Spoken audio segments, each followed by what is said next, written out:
Like I could take on the world. Well, that's that. Friday Night Feast with me, Patrick Christie's, every Friday, 7 till 9 p.m. on GB News. Be there.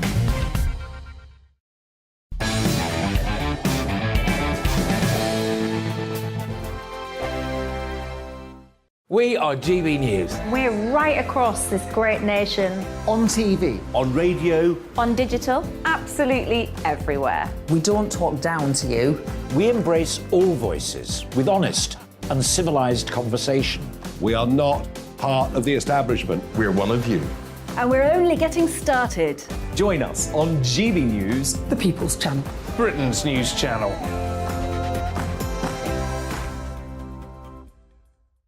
Hi there, it's Stephen and Anne. At breakfast from 6 a.m, you'll always be caught up with everything you need to know, the latest headlines, opinions and debates. We'll bring you the good news and the bad, but most of all, we're here for you. Remember, send in your views and let us know what you would like us to talk about. That's because we're your news channel. And every morning at 6 a.m, it's breakfast on GB News. My name's Tom Harwood and join me 9:30 a.m. every weekday for The Briefing, your one-stop shop for everything you need to know about what's going on in politics today. I wonder if this is a deal that might need to be like the biscuits in this factory, twice baked. Is there not an opportunity here to win out against the extremes? Tom Harwood, GB News. What are you going to do about it? Things should have been done differently, and they certainly are being done differently. Don't miss it. The Briefing with me, Tom Harwood, 9:30 Monday to Friday on GB News.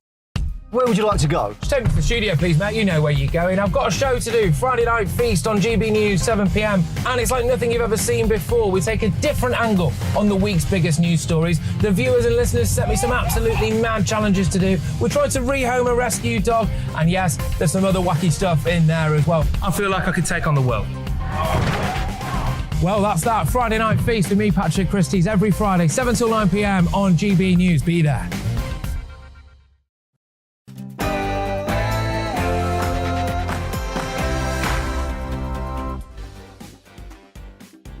Big opinion monologue. I'll be making an important statement about Rishi Sunak. You won't want to miss it. In the big question, more on the Tory leadership race with Boris Johnson's biographer, Tom Bower, ex-UKIP MEP Godfrey Bloom, and former Conservative Minister and Shadow Home Secretary Anne Widdecombe. My Mark Meets guest is legendary Arctic explorer Adrian Hayes, who tells his incredible death-defying story later in the show.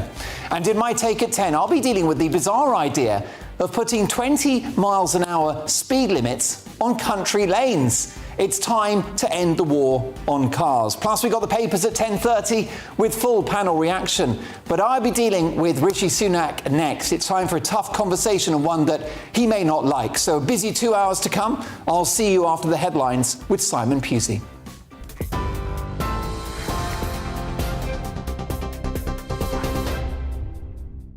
Thanks, Mark. I'm Simon Pusey in the GB newsroom. The family of Archie Battersby have said they want something good to come out of this tragedy as they call for an inquiry following his death.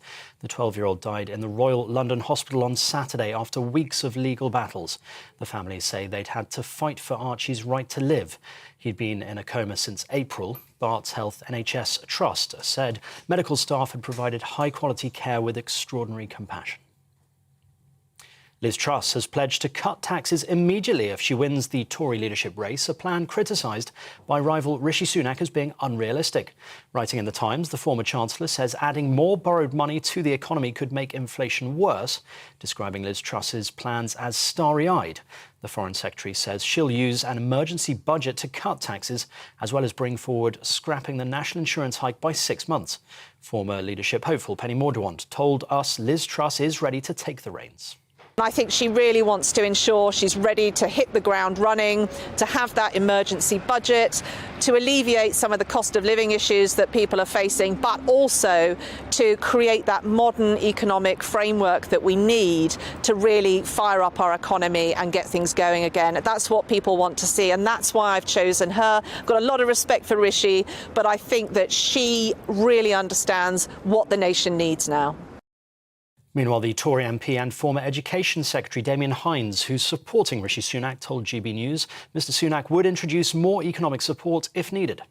has been clear that that more help may be needed and can be forthcoming. And it's wrong. It's absolutely wrong to put out of the question. This is about a unique situation that we find ourselves in. Combination of COVID and Putin's aggression in Ukraine, and people are finding it extremely difficult to deal with that.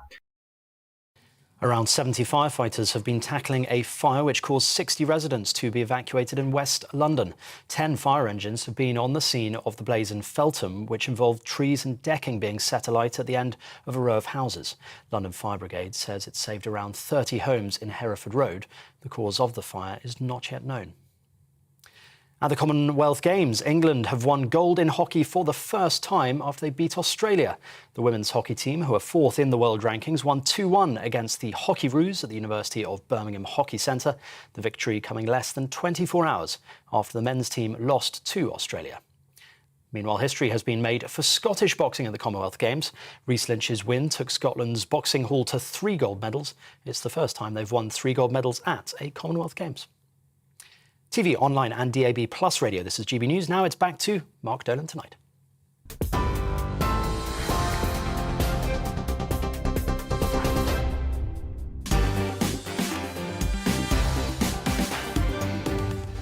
Many thanks to Simon Pusey, who returns in an hour's time. Welcome to Mark Dolan Tonight. In the big question, we'll get the latest on the Tory leadership race with Boris Johnson's biographer, Tom Bower, ex-UKIP MEP, a man that doesn't pull his punches, Godfrey Bloom, and former Conservative Minister and former Shadow Home Secretary, Anne Widdecombe. In the news agenda with my panel, have we been lied to about the migrant crisis? Also, is having more than 2 children selfish? And are you willing to shower less to save water? Reacting to those stories and many more are my squeaky clean panel tonight of author and journalist Laura Dodsworth, radio and TV legend David Diddy Hamilton, and political commentator and broadcaster Sophie Corcoran. My Mark Meets guest is the legendary polar explorer Adrian Hayes. We'll talk about his incredible courage, his death-defying adventures, and what we can all learn from his message of perseverance. An inspiring guy, he tells his story after 10. I want to hear your story. All of your thoughts throughout the show, please get them over to mark@gbnews.uk. The best part of my show is when you get in touch. And this show has a golden rule. What is that rule? We don't do boring. Not on my watch. I just won't have it. So for the next 2 hours, big debates, big guests, and always big opinions. Some of them unpopular. Let's start with this one.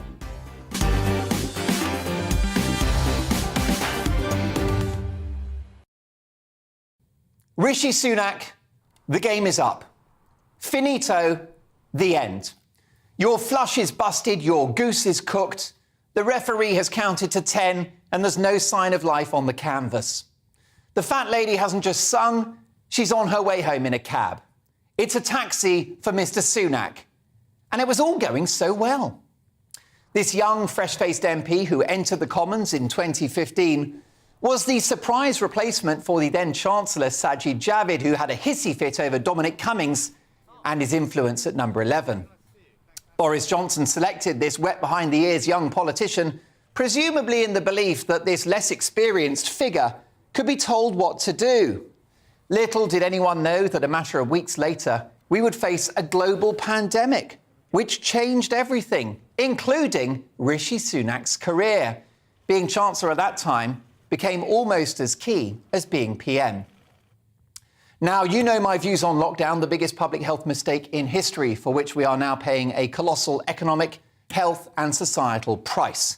But if you're going to lock people down, the furlough scheme, conceived and executed in a matter of days, was a policy triumph, as was Eat Out to Help Out, if only we'd stuck with a Swedish or Florida-style approach to the pandemic. Innovative, creative, dedicated and hard-working, this young Chancellor matured overnight. And whilst in my view we should never have had those COVID measures in the first place, his policies at the Treasury have without doubt saved thousands of businesses and millions of jobs. The moment that I judged Rishi Sunak to potentially be the future of this country was on the 30th of January of this year, when the Mail on Sunday exclusively revealed that Rishi Sunak, Lord Frost and Jacob Rees-Mogg convinced Boris Johnson not to yield to sage scientists and introduce restrictions over Christmas at the end of last year. Boris wanted to cancel Christmas. Sunak said no. In fact, I'm told that the then Chancellor would have resigned if Boris had caved in, as he all too often did, to measures Whitty and Vallance. And again, after the self-inflicted political chaos of the last few months, I took the view that Sunak, this young, teetotal, workaholic politician with family values, would be the perfect person to help us navigate through this post-pandemic crisis. And knowing that Sunak has been an instinctive lockdown sceptic was reassuring too, should there be another surge in cases or a new variant on his watch. Don't forget Mark Harper, the man who battled against the government COVID measures as a prominent member of the COVID recovery group of lockdown sceptic MPs, is Rishi Sunak's campaign manager in this leadership battle. But Sunak's campaign has been one of the worst in living memory. Those already unsure about this privately educated millionaire had their prejudices confirmed. Too slick, too rich, and too out of touch. Swanning around in 3,000 quid Savile Row suits, 400 quid loafers which he wore on a T-site building site, interrupting his opponent Liz Truss in a TV debate, and being accused of mansplaining. The whole campaign has been defensive, prickly and abrasive. The slogan "Ready for a Rishi" was far too presumptuous, and there's a perception that he's been planning this campaign for months, if not years. Well, if he's been planning it, he hasn't planned it very well. Because at no point has Sunak, with all his polish and all his slogans, really laid a finger on Truss. Liz Truss's relaxed, natural style, her calm demeanour and authentic approach, whilst far from Churchillian, has offered a refreshing contrast to Sunak's inescapably corporate persona.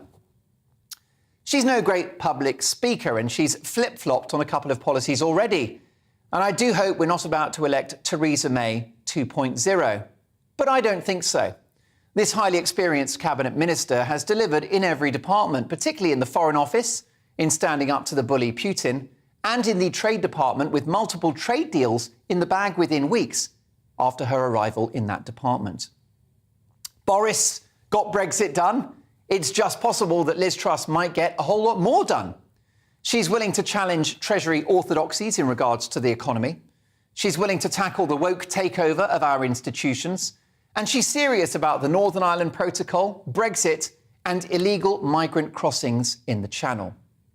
Remember Margaret Thatcher's famous line?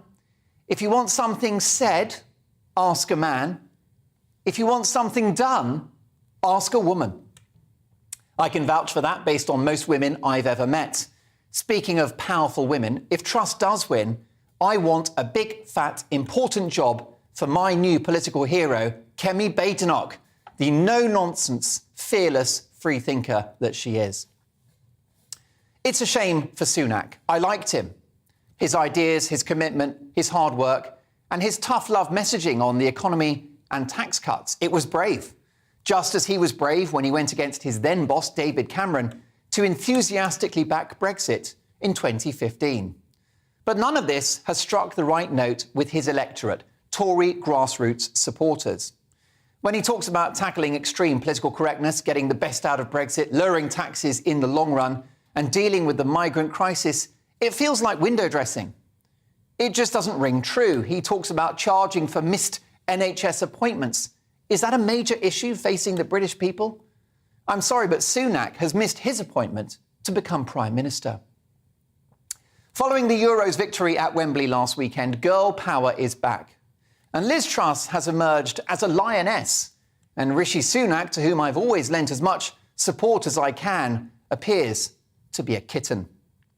What finally did it for Sunak was that video recorded earlier this week in which he boasted about diverting funds from poorer urban areas, a gift to Labour. Here it is.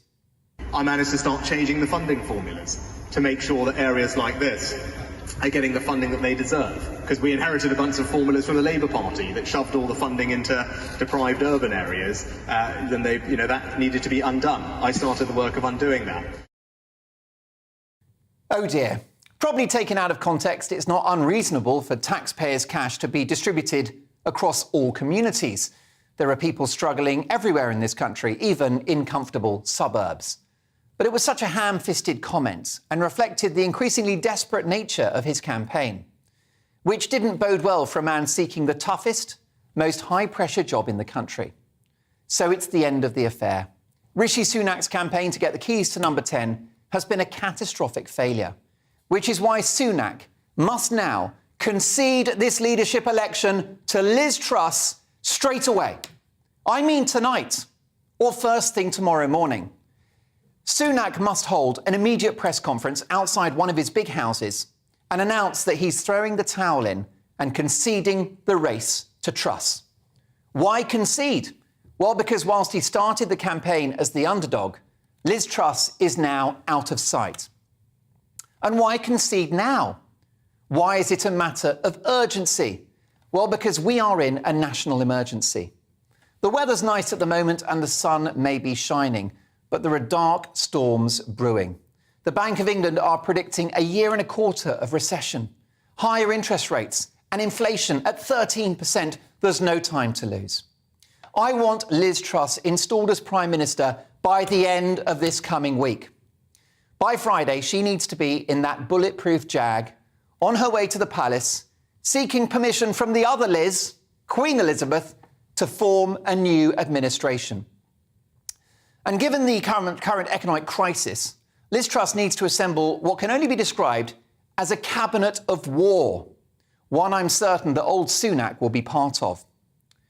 Rishi started as dishy, then he was fishy, and now he's wishy-washy. So, Mr. Sunak, as someone that backed you, I urge you now to throw in the towel and to concede the leadership in the national interest.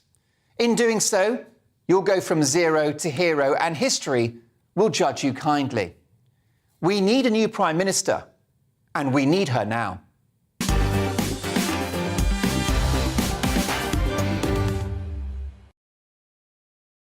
That's it. I'm ready for Prime Minister Truss. I've called it. She's won the election. Sunak must concede in the national interest. What do you think? Mark at gbnews.uk. Reacting to that and all of the big stories of the day, author and journalist Laura Dodsworth, legendary radio and television presenter David Hamilton, and broadcaster and political commentator Sophie Corcoran. Let me start with you, Laura. I know you're not the biggest fan of Rishi Sunak's at the best of times. I think he's got to do the right thing. He's got to concede. Well, first of all, let me say, Mark. This is a little bit of a turnaround from when I was on just a few short weeks ago when you were in Sunak's corner and I was in Kemi Badenoch's corner. But I think you've come to the right corner. I think the problem with Sunak is he's just such a tinkerer. And why I would prefer Liz Truss to be Prime Minister over Sunak is that she's all about small state, reducing regulation. It's exactly what the country needs. You know, you mentioned his plan to charge people £10 for missing GP appointments. I mean, frankly, people would be lucky to get a GP appointment, but it's all about adding more red tape, more pushing money from one area to another. Just like, you know, he taxes with one hand and wants to give handouts with the other. Whereas poor Liz Truss has been criticised for saying what we need to do is reduce the tax burden on households rather than taking money from some people and giving it to others. And what about his latest plan to extend Prevent to target people who vilify Britain? I mean, really, these are plans that would make a dictator blush. And I know he means well, but sometimes the most well-intentioned plans lead you straight to hell. I mean, there's nothing more British than being self-deprecating and moaning about Britain. You know, he just takes everything too far. My main problem with Sunak, it's going to sound a bit peripheral, but I think it really matters. I think he's not a somewhere person, he's a nowhere person. Whereas Liz Truss feels to me like she's a real somewhere person, she's a British person. I know Sunak's British. How can I put this better? You know what? Number 10's like a pit stop. After number 10, you just know he's going to go to Santa Monica, Silicon Valley. This feels like it's just a staging post in his career CV. So, yes, if only he'd do as you say, but I don't see it happening. And he said it's not going to happen, Mark. Well, I stand by what I've said in regards to Rishi Sunak. On the 30th of January of this year, I called for the Prime Minister, Boris Johnson, to stand down and for Rishi Sunak to take over. I think he's got those qualities that I've outlined in my big opinion monologue. but he's out of the race. He's run a terrible campaign, and all the perceptions that a lot of people had about this guy, being rich, being out of touch, being aloof, have manifested themselves. They've writ large, and the Tory faithful aren't having him. And I think, David Hamilton, that we can't afford another 4 weeks of this meaningless contest. We're in an economic emergency, and I think we need a new Prime Minister right now. Mark, I totally agree with you. I think I'm bored with the whole thing. Let's just get on with it. I think the problem with the pair of them is that they are, you've heard of charismatic, they are charismatic. There's no charisma between the two of them. I mean, Boris was bursting with charisma, but of course it turned out that, unfortunately, he was a liar. So what we need now is we need somebody who is trustworthy. And I would put this question to you. Is Liz Truss trustworthy? And I think that's going to be a big issue, the issue of trust. That will play out at the next election. Sophie Corcoran, what's your thought on this? Well, while we're talking about the issue of trust, you can't trust a word Rishi Sunak says. I mean, he's come here saying that he doesn't want to cut taxes and absolutely trashed Liz Truss's campaign on that note, and then all of a sudden changed his mind. And it's the same Rishi Sunak that wants to cut taxes that has implemented a digital tax, a social care tax, a windfall tax, he's increased national insurance, he didn't cut fuel duty by more than 5p, and he comes out here saying, I want to solve inflation. It's the same Rishi Sunak that has caused said inflation by his absolutely reckless COVID policies. His entire campaign, Mark, is acting as if he hasn't been the Chancellor for the last 2 years, and it's about time that we judge him by his actions and not his words. And unfortunately for him, his actions have led us into one of the worst economic crises in our lifetime, certainly my lifetime.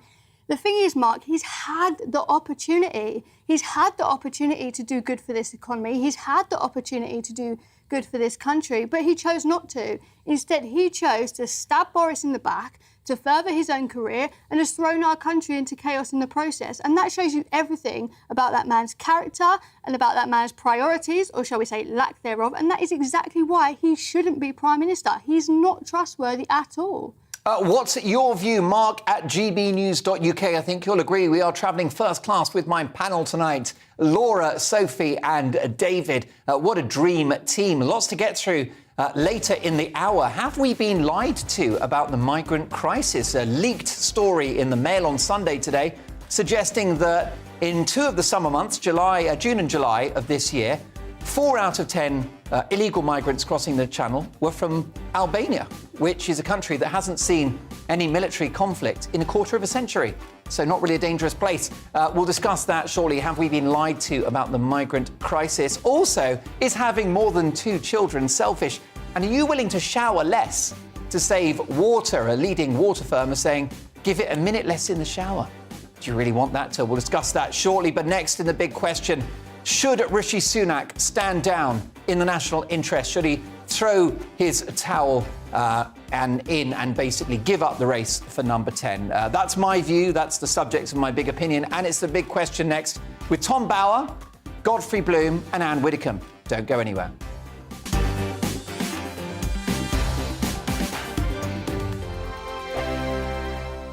We are GB News. We're right across this great nation. On TV. On radio. On digital. Absolutely everywhere. We don't talk down to you. We embrace all voices with honest and civilised conversation. We are not part of the establishment. We're one of you. And we're only getting started. Join us on GB News, The People's Channel. Britain's news channel.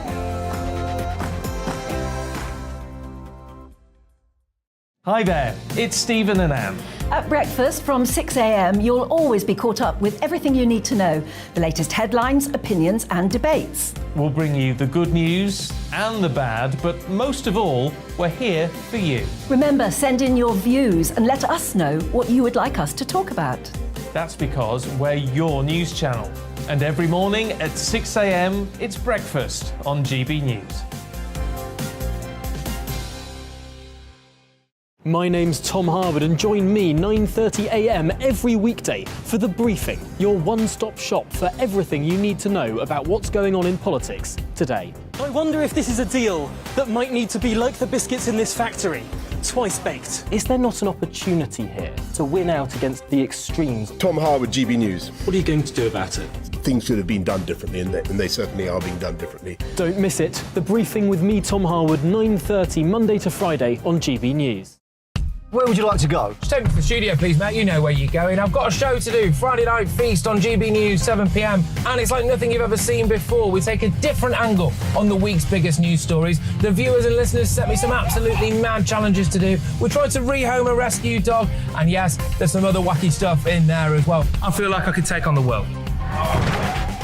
Well, that's that. Friday Night Feast with me, Patrick Christie's, every Friday, 7 till 9 p.m. on GB News. Be there.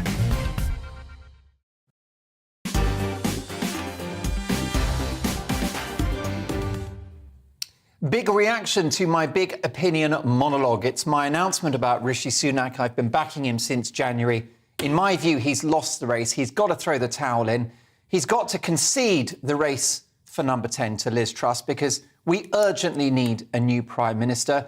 I want Liz Truss to actually set about assembling a cabinet of war in the days to come. I'd like her to visit the Queen by Friday. And I think we've got to crack on and deal with the cost of living crisis and an economic emergency, the likes of which we haven't seen since potentially the Second World War. What's your view? Mark at gbnews.uk. Unprecedented number of emails have come in on this. Martin says, Mark, I totally agree with you about Rishi, but has he got the self-awareness to listen? I don't think so, but his campaign was doomed when he was found to be plotting against Boris. Marion says, great monologue, Mark. You're right about Sunak. He looks down his nose and thinks he's so superior to the poor in this country. Someone needs to tell Rishi Sunak there's no I in teamwork. I think he would be difficult to work with, and he's got narcissistic tendencies. Finally, says Marion, I'm ready for Liz Truss, who's very down to earth and has an empathy for people. It's time to get on and crack on with PM Truss. Let's just get through a couple more, because it's very important that we get your side of the story on this one. Mark says, Jill, yes, Liz Truss for Prime Minister. Let's get on with it. We need to get inflation under control. You are absolutely right, Yolette. You're completely right, Mark. We need someone to take the reins now. That must be Liz, who totally gets what's happening in the country. That's an abiding theme of your emails, is that Liz Truss is a real person and she understands real people. That's what you're saying here on email. However, there's always pushback, there's always disagreement, because my show is the home of free speech and no one gets cancelled. And this from Dorothy, who says, no, Mark, we must have the members vote to avoid any future conflict about Liz's legitimacy. Well, Dorothy, thank you for that. Keep those emails coming, Mark at gbnews.uk.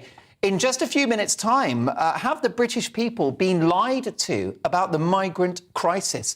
We'll come to that shortly, but it's time now for this.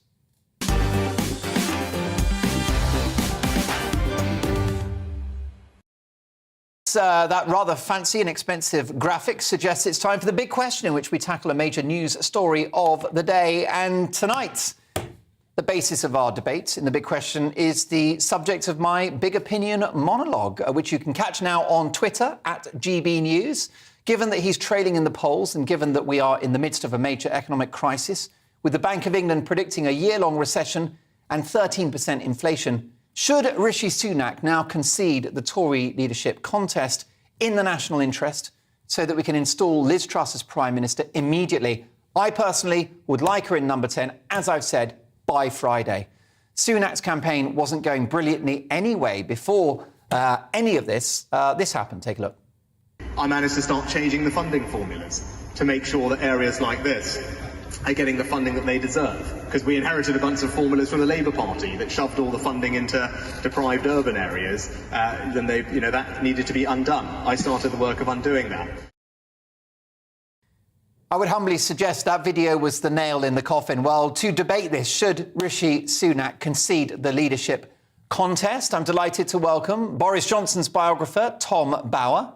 Of course, he's got an amazing new book out about Meghan Markle, which is an instant bestseller and a cracking read.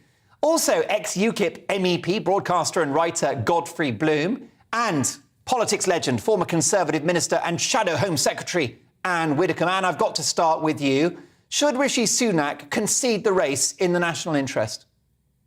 No, I don't think so. There are several reasons for that. First of all, you've homed in on that gaffe with that very selective bit of video. But you could do exactly the same with Liz Truss over that nonsense about paying people less if they worked in different parts of the country. And she showed when she just leapt at that and hadn't really thought it through and hadn't analysed it, she showed a side to her that I now want to see examined. And there won't be any chance to examine it if we simply pack up the leadership race tomorrow. That's the first thing. The second thing is this.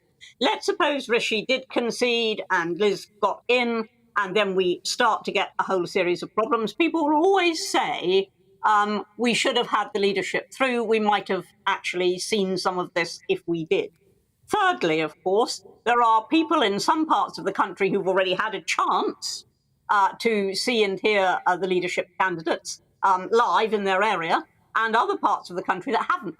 They will feel pretty aggrieved. Now, as you know, I always said we should never have had a leadership election. One of the main reasons I wanted Boris to stay was that this is, as you rightly said, this is a very bad time to have, if I can put it that way, turmoil at the top, which is what we've got. Yeah. But nevertheless, I think the potential for future problems, if you don't now see this through, could be much greater than we think. Now, as you know, I've been a very big Truss supporter, but then I started to have severe doubts when Rishi started talking about laws to guarantee freedom of speech, and Liz started talking about criminalising wolf whistling.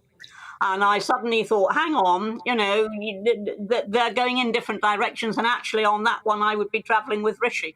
So I also want the chance now to see this through and to question further and to get a better idea of whether my first instinct, which was pro-Truss, is right or not. However, Anne Widdecombe, can the country wait another 4 weeks given the challenging economic circumstances that we now face? Well, the fact is that if they were close and it was neck and neck, we'd have to wait another 4 weeks, that we are expecting to wait another 4 weeks. And quite honestly, 4 weeks, we do have a government. I mean, you may have forgotten that, but just because we don't have the new PM, we've still got a government. They're all on holiday. Boris is on holiday. Well, that's got nothing to do with the leadership election. I mean, your question is, should we just throw in the towel with the leadership election here and now? And I'm saying to you that I think on balance, the argument is against doing that. Well, of course, I've got the highest regard for what Anne Widdecombe has to say on this, but Tom Bauer, I think it would be quite a redemptive moment for Rishi Sunak if he stepped aside. I think that history would judge him kindly, and I think it would guarantee him a juicy, big job in this new cabinet. Well, I disagree with you, Mark. I'm siding with Anne on this, because I think we're not picking just the new Prime Minister. We're picking the man or woman who's going to lead the Tory party into the next election. And I think that Rishi, who has not done very well in this campaign because he's not a seasoned politician and hasn't actually gone through the process of understanding gutter politics and all the rest of it, as has Liz, has learnt a lot in this campaign and has more to learn. But what I want to see is more of the hustings. I want to see a clash between the two so that we actually know that the person we choose is actually going to be able to take on Keir Starmer and win. And therefore, I think it's very good for Liz to be challenged all the time, for the holes in her argument to be exposed. And when she retreats, as she did about this levelling up wages, just see how she copes the next time she makes a mistake. So 4 weeks is nothing in terms of how long we've got to wait if Labour wins the next election. And I think it's much better let this election, this hustings, do the cause. 4 weeks, we can wait. However, Godfrey Bloom, the Tory party are happy to navel gaze whilst Rome burns. My viewers, real people, are going through financial hell at the moment, and all the Tories want to do is have a soap opera. And I think we should conclude that soap opera and install a new Prime Minister as a matter of urgency. I'd be a lot happier if I'd heard some radical thought on the economy, which is point one. I haven't heard anybody for years and years and years suggest that we should cut government spending. I'm a big believer in cutting taxation, but unless we cut government spending, we're not going to be able to do that and balance the books. And it would be very straightforward to do. We spend £200 billion a year on quangos. We give £1 billion a month away in basically unaudited foreign aid. We've just given £3 billion to the Ukraine, which has nothing whatsoever to do with us. The procurement policies in the NHS are absolutely ghastly. It's politicised, and half the staff in the NHS aren't medically trained at all. So we waste fortunes in the NHS and all these other things. We could actually halve spending without sacking a single cop or nurse or doctor or surgeon. We could do that with some radical thinking, and then we could seriously cut tax and then cut regulation. And if I may just add one extra point, it is my belief that the Dover invasion of illegal immigrants is Anglo-French policy. We send the RNLI boats, we send the Border Patrol boats to mid-channel and bring them in thousands a week. Don't tell me that we can't do anything about it. How absurd. Admiral Bacon kept the Germans out in the Great War. Bert Ramsay kept the Germans out of the Channel in the Second War. To suggest we couldn't stop this by Monday, if you put me in charge, I could fix it by Monday morning with a new Dover patrol under a good admiral. The whole thing's bloody ridiculous and very, very annoying. Prime Minister Godfrey Bloom, it's got a good ring to it, sir, and I'm sure that many of my viewers are cheering to what you've just said. But going back to your suggestion about cutting spending, cutting waste, if you go for austerity 2.0, that will impact economic growth, and we're already in recession. No, that's absolute nonsense. You've got to understand that there are two sorts of people in the country, wealth creators and wealth consumers. Everybody in the public sector, basically, and there's 6.6 million of them, and there's 44,000 of them new civil servants in just the last 2 years. They suck out of the economy, they don't put in. We need more people in the wealth-creating sector, and we must understand that. We don't understand that. It isn't getting rid of something like 1,000 quangos and 200 billion a year isn't austerity. At the moment, we can't afford all of these blasted people. There's thousands and thousands. We have something like 50 times more civil servants now than when we had the whole empire and the whole world was painted red. The whole thing is absurd. We have to get rid. And another thing, this is going to make me unpopular with some, we cannot afford index-linked pensions in the civil service. It's costing something like £800 billion a year. It's got to stop. We are squandering money. We have to stop squandering money, get rid of regulations, and support small business with the drivers of all economies globally, small businesses. Well, those are radical thoughts, Tom Bower, that we're not hearing from either of the candidates, as Godfrey rightly points out there. Can I ask you, Tom Bower, you've spent a long, long time immersed in the life and career of Boris Johnson, who was an election-winning machine, deeply charismatic. Your book is called The Gambler. You said that more often than not, when he rolls the dice, he wins. Are either of these candidates up to his level? I mean, are we looking at a rather disappointing two options for PM in both Truss and Sunak? Well, that I would agree with you. I think they're both deeply flawed and very disappointing. I'm very disappointed by Boris. I think that he has betrayed the trust of all those who looked to him to actually rejuvenate Britain, set a narrative that would win another election easily in 2024 and rebuild the country magnificently. And he let us all down. There's various reasons for that. I think his marriage didn't help. I think COVID was bad. But in the end, his character was flawed, and it pains me to say that his critics have proven to be right.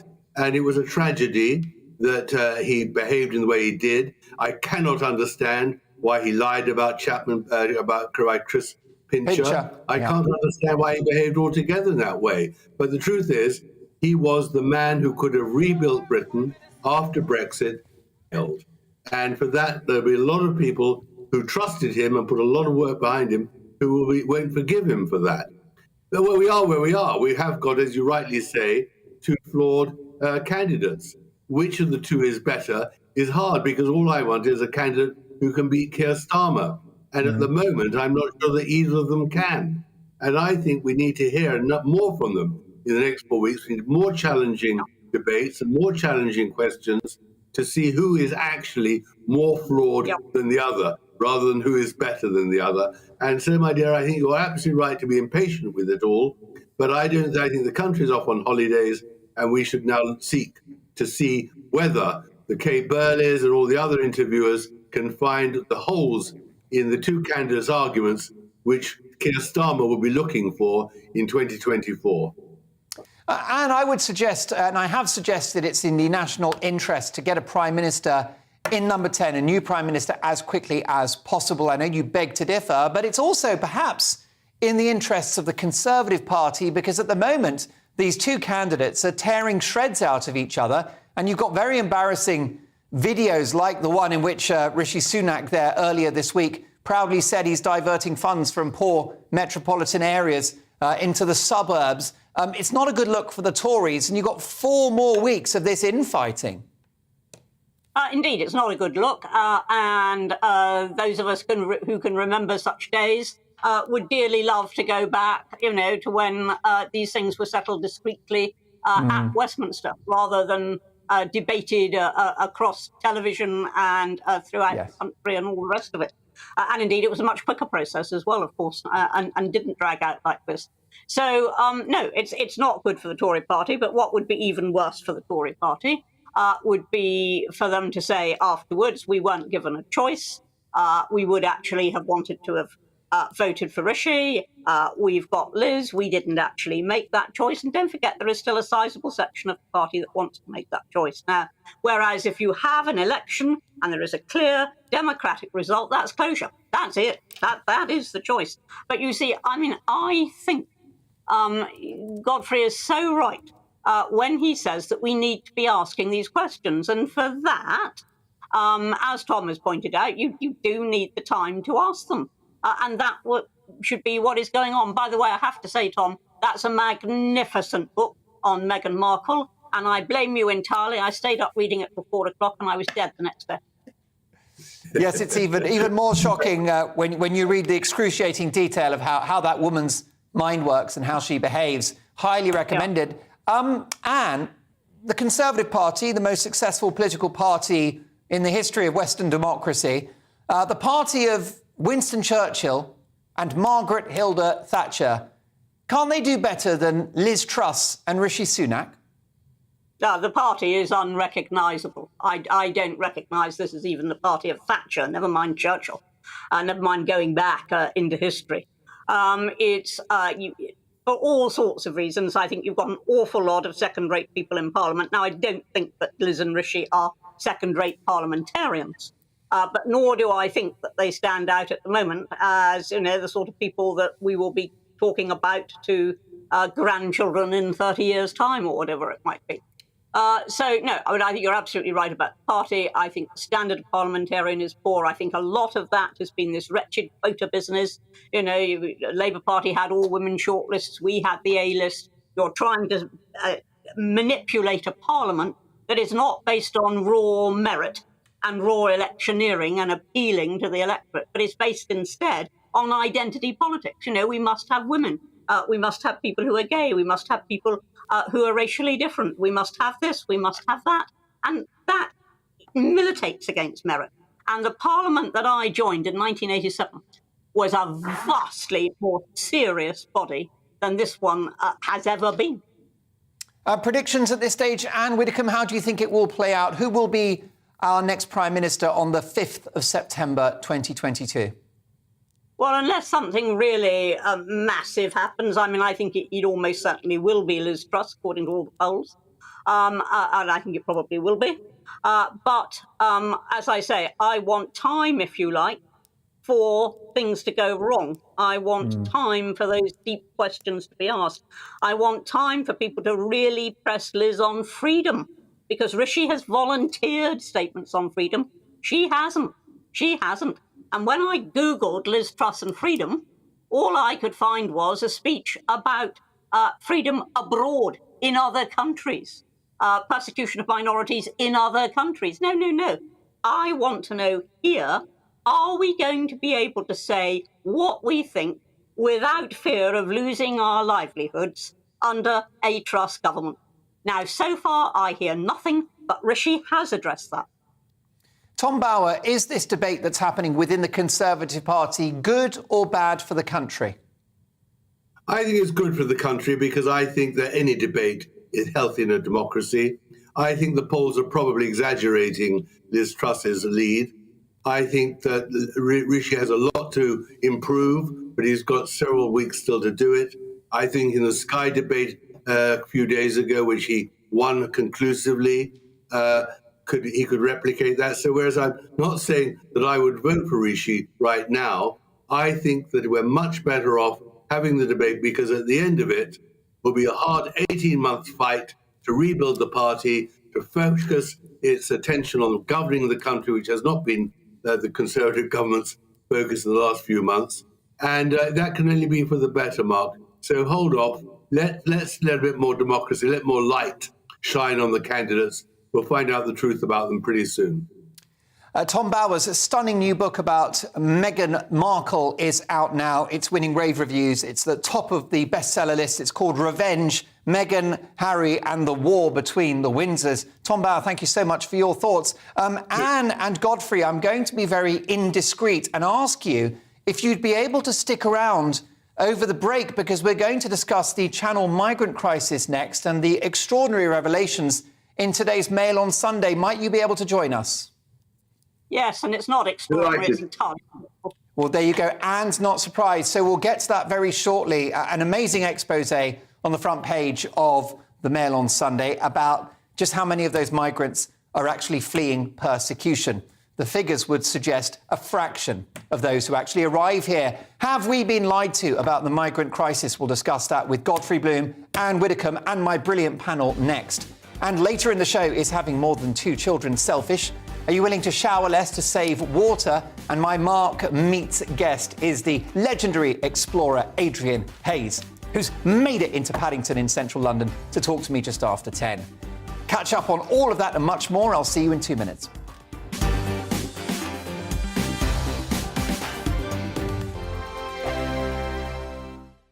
We are GB News. We're right across this great nation. On TV. On radio. On digital. Absolutely everywhere. We don't talk down to you. We embrace all voices with honest and civilised conversation.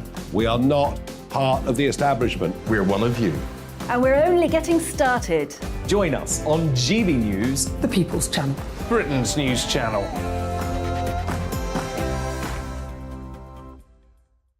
Hi there, it's Stephen and Anne. At breakfast from 6 a.m, you'll always be caught up with everything you need to know, the latest headlines, opinions and debates. We'll bring you the good news and the bad, but most of all, we're here for you. Remember, send in your views and let us know what you would like us to talk about. That's because we're your news channel. And every morning at 6 a.m, it's breakfast on GB News. My name's Tom Harwood and join me 9:30 a.m. every weekday for The Briefing, your one-stop shop for everything you need to know about what's going on in politics today. I wonder if this is a deal that might need to be like the biscuits in this factory, twice baked. Is there not an opportunity here to win out against the extremes? Tom Harwood, GB News. What are you going to do about it? Things should have been done differently, and they certainly are being done differently. Don't miss it. The Briefing with me, Tom Harwood, 9:30 Monday to Friday on GB News. Where would you like to go? Just take me to the studio, please, mate. You know where you're going. I've got a show to do. Friday Night Feast on GB News, 7 p.m. And it's like nothing you've ever seen before. We take a different angle on the week's biggest news stories. The viewers and listeners set me some absolutely mad challenges to do. We tried to rehome a rescue dog. And yes, there's some other wacky stuff in there as well. I feel like I could take on the world.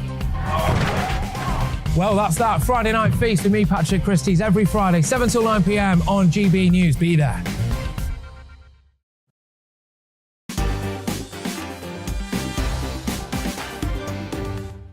This show's all about opinions. Let's get to yours, Mark at gbnews.uk.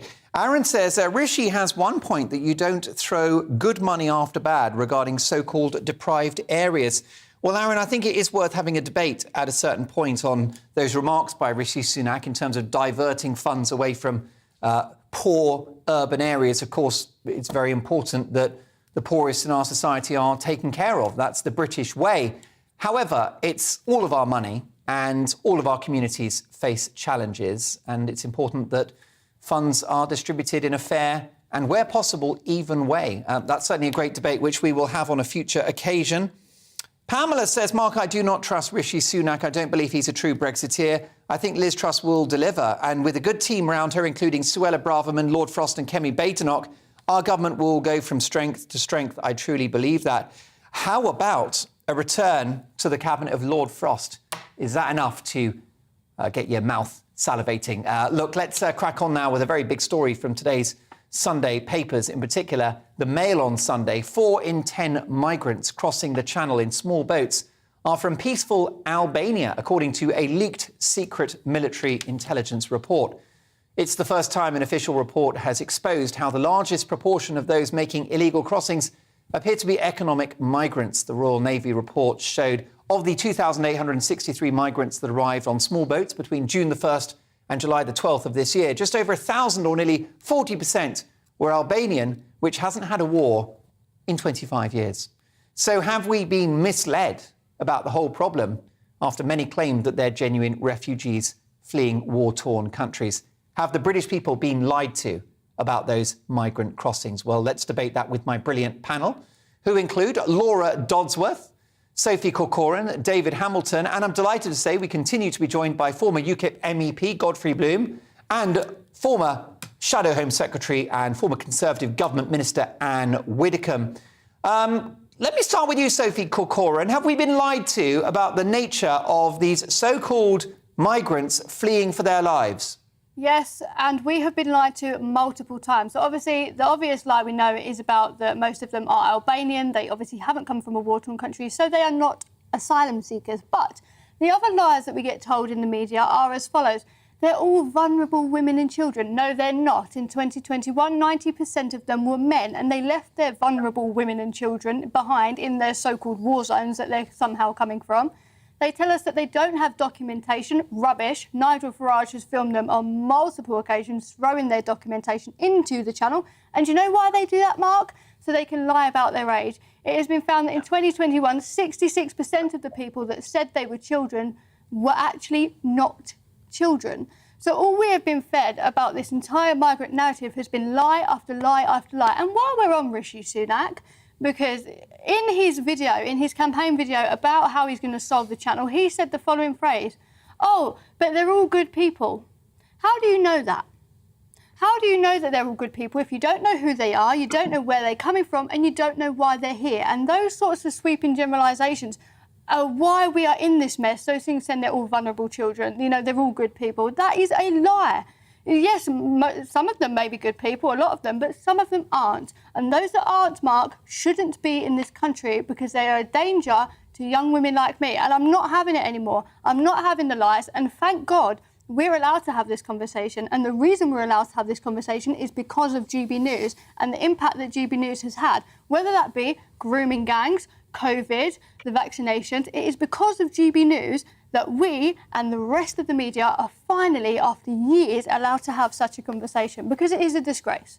And also, due credit to the Mail on Sunday for this exclusive. It's a huge story. I believe that Richard Tice was also instrumental in getting that story onto the front page. So full credit to Richard as well. Laura Dodsworth, have the British people been lied to about the nature of these migrant crossings?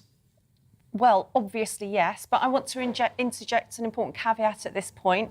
That report, which was gathered by British intelligence, is new. So I don't know if historically we've been lied to. It's quite new intelligence. And the important caveat is it covers 6 weeks of data. So within 6 weeks, we know that about 40% of migrants were coming from Albania. That's not to say that I would disbelieve that that kind of percentage of the Channel crossing migrants are economic migrants, but we do have to remember that does reflect 6 weeks of data. An important point that Richard Tice made in his article, which sort of echoes what Sophie was just saying, was that without wishing to tar all Albanians with the same brush, there is a risk that they could be connected to Albanian crime gangs as well, which is another important point to consider here. It is indeed. David Hamilton, the issue you've got is that if people are discarding their mobile phones or their paperwork in the Channel as they arrive on our shores, or if they cover their faces or run for the hills when they get here, it doesn't bode well, does it? Mark, I would ask why they want to come here in the first place. Why don't they want to go to France or Germany or Spain or somewhere like that? The answer is because we are a soft touch. They're going to get more here than they will get anywhere else. We haven't got room for them. That's the problem. You know, we are an overcrowded island. Drive any day on the M25, too many cars, too many people. You know, we're not in a position to have thousands of people arriving here. In many cases, we don't know who they are. They get put up in hotels. There are people in this country who would love to be put up in hotels, who paid their income tax for years, and they're not going to get anything at all. The problem is that every time that somebody comes up with an idea, like they'll go to Rwanda, which apparently, you know, is not so bad nowadays, it's all the do-gooders who stop this kind of thing happening. So whatever plans the government have, Priti Patel, for example, is forever saying that she's going to do something, but she never actually does anything. It's as though what she says, you know, as though that's enough. Nothing ever happens, and we're just not in a position to take thousands more people into what is already an overcrowded island. And, you know, that's what Brexit was about. And the reason people voted for Brexit was to stop all this immigration happening, and that hasn't happened. That has not been fulfilled. Or at least decide who enters our country. Anne Widdecombe, you're a former Home Office Minister, former Prisons Minister. What's your view on this expose in the Mail on Sunday today? And indeed former Immigration Minister, and there is nothing new in this. I can't understand why everybody's reacting as if this is a great revelation. I mean, it doesn't just happen in the Channel. It is ordinary practice for people to get on planes. You've got to have documentation to get on a plane.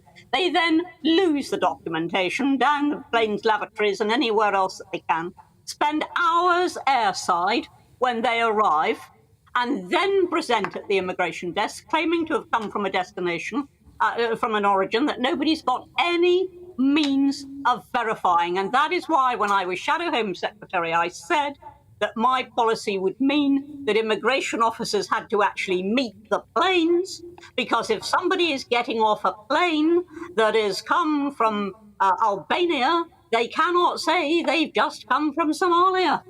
You know, and yet that very basic, simple thing isn't followed through. Now, you know, of course they're throwing their documents in the Channel. Of course they are, just like they lose them on the planes. And the whole business of trying to ascertain where people have come from is one of our biggest challenges.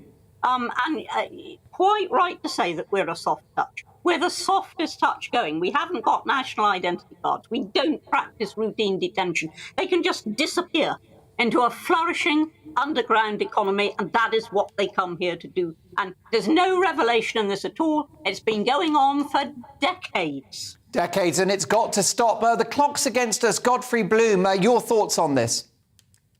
Well, look, I think one thing that hasn't been mentioned in the programme so far is the elephant in the room, and that is following the strategic fiscal policy of the World Economic Forum. This open door immigration policy and all this kind of thing and globalization is all part of World Economic Forum policy. And we've had a prime minister, the Dutch have a prime minister, the Canadians have a prime minister, the Australians and New Zealanders have a prime minister, who are all following the scheme of the World Economic Forum. But nobody seems ever to want to talk about it. This could easily be dealt with, but it would need to be hard, and I'd like to see either Truss or Sunak actually come out on the hustings and say, I am not going to be further sponsored by the World Economic Forum. They are, incidentally, at the moment, but that's what I'd like to hear. That could turn the whole election round. Well, I do absolutely hear what you're saying. This rather sinister figure of Klaus Schwab is a man who's famously quoted as saying, you will own nothing and you will be happy. I'm very concerned about these unelected technocrats who are seeking to change our way of life. Godfrey, I couldn't agree with you more, I've got to say. It's all about opinions, though. Anne Widdecombe, Godfrey Bloom, thank you so much for joining us. What's your view? Do you feel that you've been lied to and misled about those who are crossing the Channel. Mark at gbnews.uk, or are you unsurprised, as Anne Widdecombe is? More from Laura, David and Sophie in just a few minutes' time. But next up, we've got the inspirational story of one of Britain's most amazing explorers. He's a commentator, he's a motivational speaker, coach, he's done it all. Adrian Hayes is live in the studio with some great life messages for you and I. And next, in my take at 10, why they want us to drive at 20 miles an hour on country roads. The world's gone mad. Find out why in 2.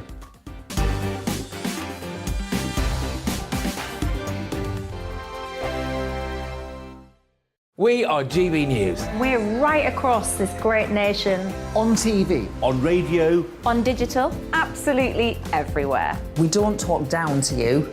We embrace all voices with honest and civilised conversation. We are not part of the establishment. We're one of you. And we're only getting started. Join us on GB News, The People's Channel. Britain's news channel.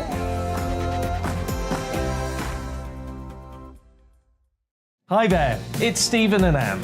At breakfast from 6 a.m, you'll always be caught up with everything you need to know, the latest headlines, opinions and debates. We'll bring you the good news and the bad, but most of all, we're here for you. Remember, send in your views and let us know what you would like us to talk about. That's because we're your news channel. And every morning at 6 a.m, it's breakfast on GB News. My name's Tom Harwood and join me 9:30 a.m. every weekday for The Briefing, your one-stop shop for everything you need to know about what's going on in politics today. I wonder if this is a deal that might need to be like the biscuits in this factory, twice baked. Is there not an opportunity here to win out against the extremes? Tom Harwood, GB News. What are you going to do about it? Things should have been done differently, and they certainly are being done differently. Don't miss it. The Briefing with me, Tom Harwood, 9:30 Monday to Friday on GB News. Where would you like to go? Just take me to the studio, please, mate. You know where you're going. I've got a show to do. Friday Night Feast on GB News, 7 p.m. And it's like nothing you've ever seen before. We take a different angle on the week's biggest news stories. The viewers and listeners set me some absolutely mad challenges to do. We tried to rehome a rescue dog. And yes, there's some other wacky stuff in there as well. I feel like I could take on the world. Well, that's that. Friday Night Feast with me, Patrick Christie's, every Friday, 7 till 9 p.m. on GB News. Be there.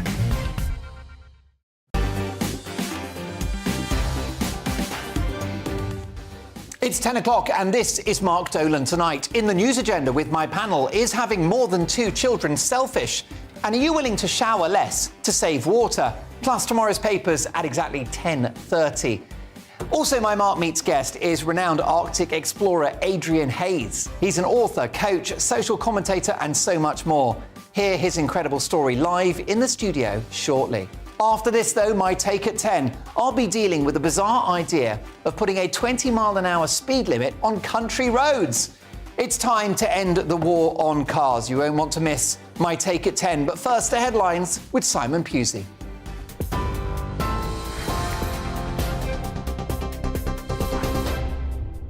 Thanks, Mark. I'm Simon Pusey in the GB Newsroom. The family of Archie Battersby have called for an inquiry following his death, saying they want something good to come out of this tragedy. The 12-year-old died in the Royal London Hospital on Saturday after weeks of legal battles. The family say they'd had to fight for Archie's right to live. He'd been in a coma since April. Barts Health NHS Trust said medical staff provided high-quality care with extraordinary compassion. Liz Truss has pledged to cut taxes immediately if she wins the Tory leadership race, a plan criticised by rival Rishi Sunak as being unrealistic. Writing in The Times, the former Chancellor says adding more borrowed money to the economy could make inflation worse, describing Liz Truss's plans as starry-eyed. The Foreign Secretary says she'll use an emergency budget to cut taxes as well as bring forward scrapping the national insurance hike by 6 months. Former leadership hopeful Penny Mordaunt told us Liz Truss is ready to take the reins. I think she really wants to ensure she's ready to hit the ground running, to have that emergency budget, to alleviate some of the cost of living issues that people are facing, but also to create that modern economic framework that we need to really fire up our economy and get things going again. That's what people want to see, and that's why I've chosen her. I've got a lot of respect for Rishi, but I think that she really understands what the nation needs now. Meanwhile, the Tory MP and former Education Secretary Dominic Hines, who's supporting Rishi Sunak, told GB News Mr Sunak would introduce more economic support if needed. He has been clear that that more help may be needed and can be forthcoming, and it's wrong. It's absolutely wrong to put out of the question. This is about a unique situation that we find ourselves in. Combination of COVID and Putin's aggression in Ukraine, and people are finding it extremely difficult to deal with that. A truce between Israel and Palestinian fighters in Gaza has come into effect this evening following a weekend of violence.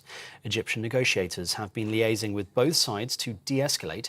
The region has seen shelling from both sides in recent days following a strike by Israeli forces on Friday against jihadist militants. Around 70 firefighters have been tackling a fire which caused 60 residents to be evacuated in West London. 10 fire engines have been on the scene of the blaze in Feltham, which involved trees and decking being set alight at the end of a row of houses. London Fire Brigade says it saved around 30 homes in Hereford Road. The cause of the fire is not yet known. TV, online and DAB+ radio, this is GB News. Now it's back to Mark Dolan tonight.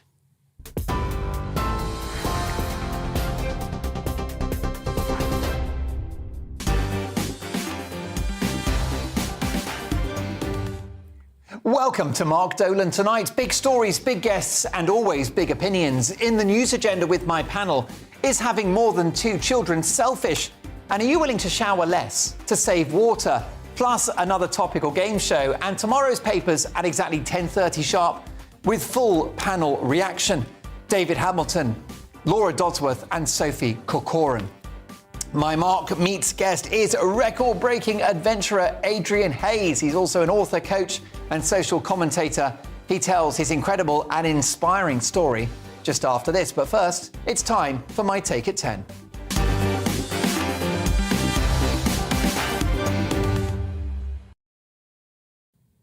It's enough to drive you mad. Meddling local authorities in rural areas are lobbying to get speed limits reduced from 60 miles an hour on country lanes to, wait for it, 20 or 30 miles an hour. As Lord Frost pointed out in The Telegraph last week, there's currently a global assault on the idea of private car ownership. How right he is. And it's my view that policies like traffic calming measures, putting cycle lanes where they don't need to be, a confusing new highway code that prioritises bikes over cars, as well as punitive speed limits, prove that the war on driving is well underway. Now, I'm all for road safety and on quiet residential streets. 20 sounds about right. On a narrow thoroughfare with kids playing on the pavement and crossing the road with dog walkers about, 30 is too fast.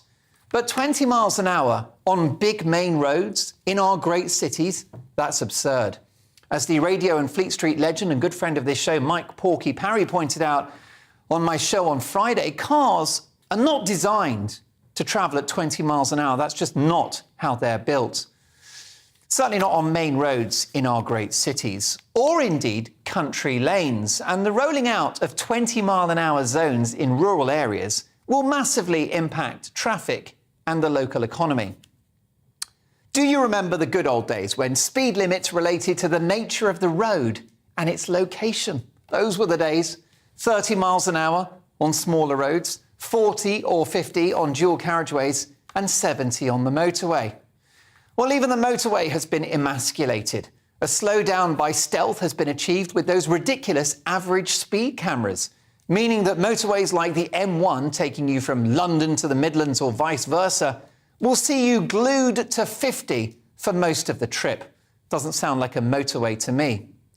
In my view, it's part of a wider policy to make driving as inefficient, slow and miserable as possible. And don't tell me that policymakers like the sinister World Economic Forum, who Godfrey Bloom just mentioned, who boast that one day you'll own nothing and will be happy, aren't delighted that it's now so expensive to fill our cars with petrol and diesel. They love it, folks. When it comes to these crazily slow speed limits, we must campaign to reverse some of these restrictions and replace ideology with common sense. Why not ask drivers? Punishing motorists and making driving harder than ever is the last thing our battered economy needs right now. Busy roads directly equate to high economic activity. So it's time to end the war on cars. And when it comes to these absurdly slow speed limits that are being rolled out across the country, it's time for us drivers to put our foot down.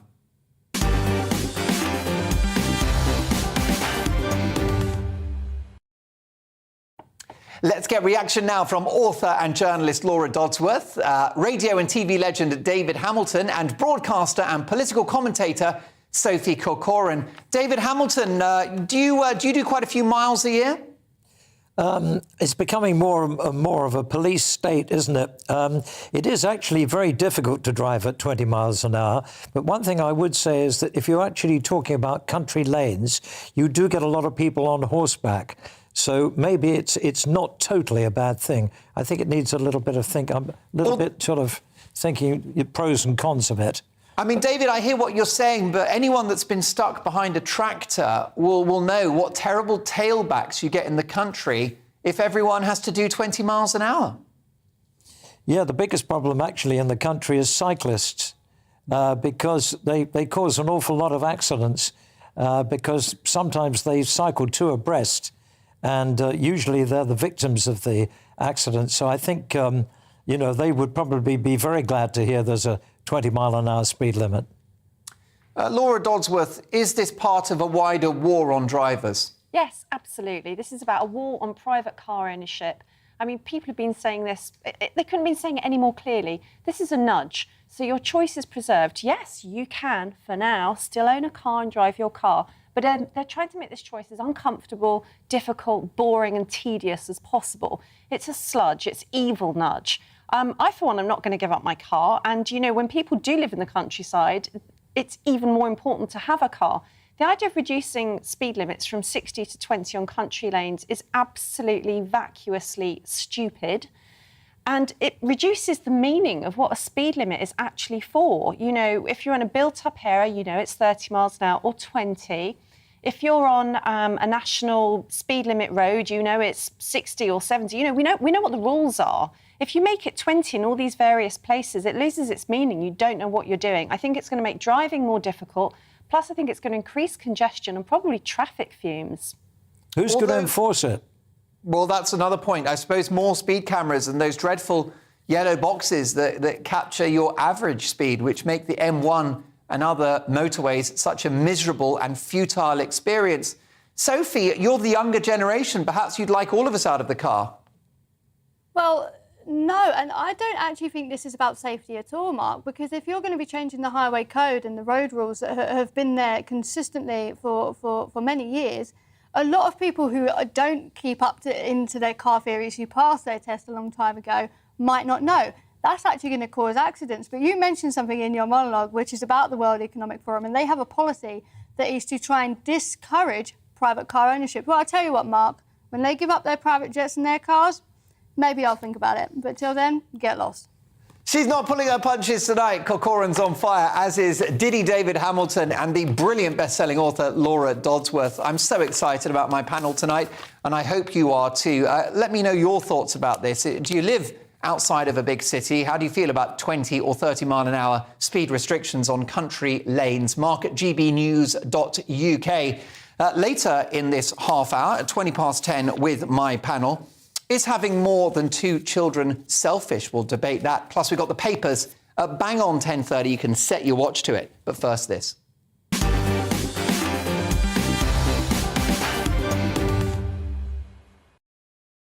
It's time now for Mark Meets, in which I speak to the biggest names in the world of politics, showbiz, sport, business and beyond. Tonight, Adrian Hayes, British record-breaking explorer and adventurer, best known for reaching the 3 extreme points of the Earth, the 3 Poles Challenge, which involved walking all the way to the North Pole, the South Pole and summiting Mount Everest, all in the shortest period of time, 1 year and 217 days. That was his first Guinness World Record. It was to be the first of many death-defying adventures, as well as a career in business. He's had a glittering military career too, spending 2 years in 21 SAS and 8 years serving as an officer in the Brigade of Gurkhas in Hong Kong, Brunei and Oman.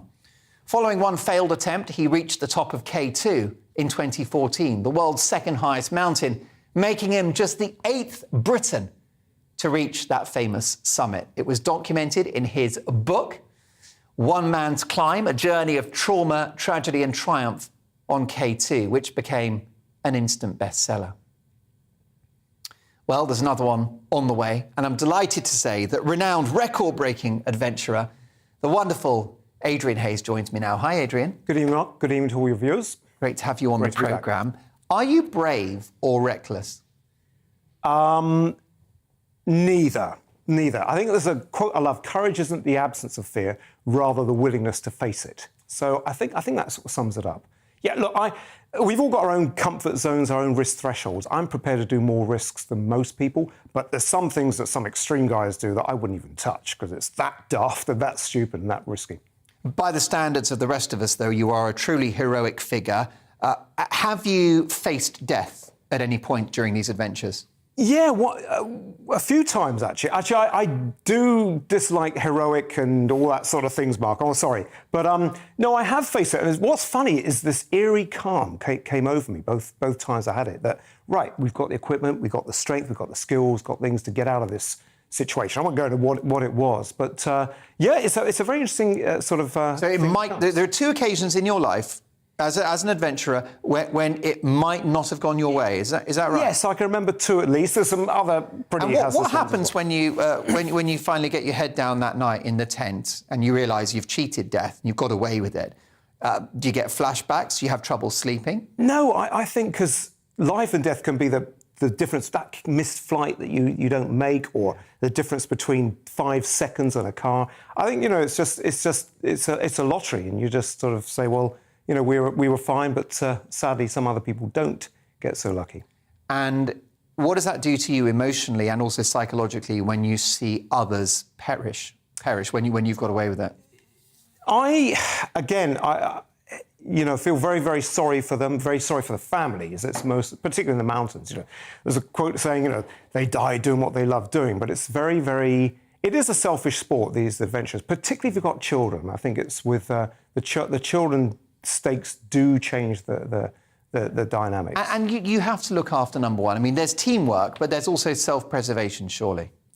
There is, but I think, you know, we learned in the military the buddy-buddy system is sacrosanct. And my teammate I did K2 with both years, I mean, I've got a trust with him like this, Canadian guy, and just because we know each other inside out. And it's that knowing, that trust, without having to look behind you, that trust that he has your back, and vice versa, whatever happens, that's critical. OK. What about extreme conditions, such as very low temperatures? How have you coped with those over the years? I don't like being, you know, if I'm at home watching telly, and, I mean, I like to have the radiator on behind me. With Mrs. Dolan's not very happy about that. Well, I could tell, I don't feel the cold as much as most people, but I feel the heat more than anyone in this world. I had heat exhaustion 5 times when I lived in Dubai over venture races and Ironman, all these things. And how does heat exhaustion manifest itself? Well, it just means that when you get... Your body's quite sensible, because it basically says, right, I'm not going to let you do this again. I'm going to make you feel absolutely awful the next time you go put yourself too much into danger in this heat. So I just feel awful. So I'm hot. I shouldn't want this long sleeve shirt tonight, but I'm pretty hot right now. But... yeah, I do suffer more than anyone in the world, I expect. I guess we've all got our weak spot, haven't we? Was there anything in your upbringing that might have given us a clue that this is what you'd now be doing?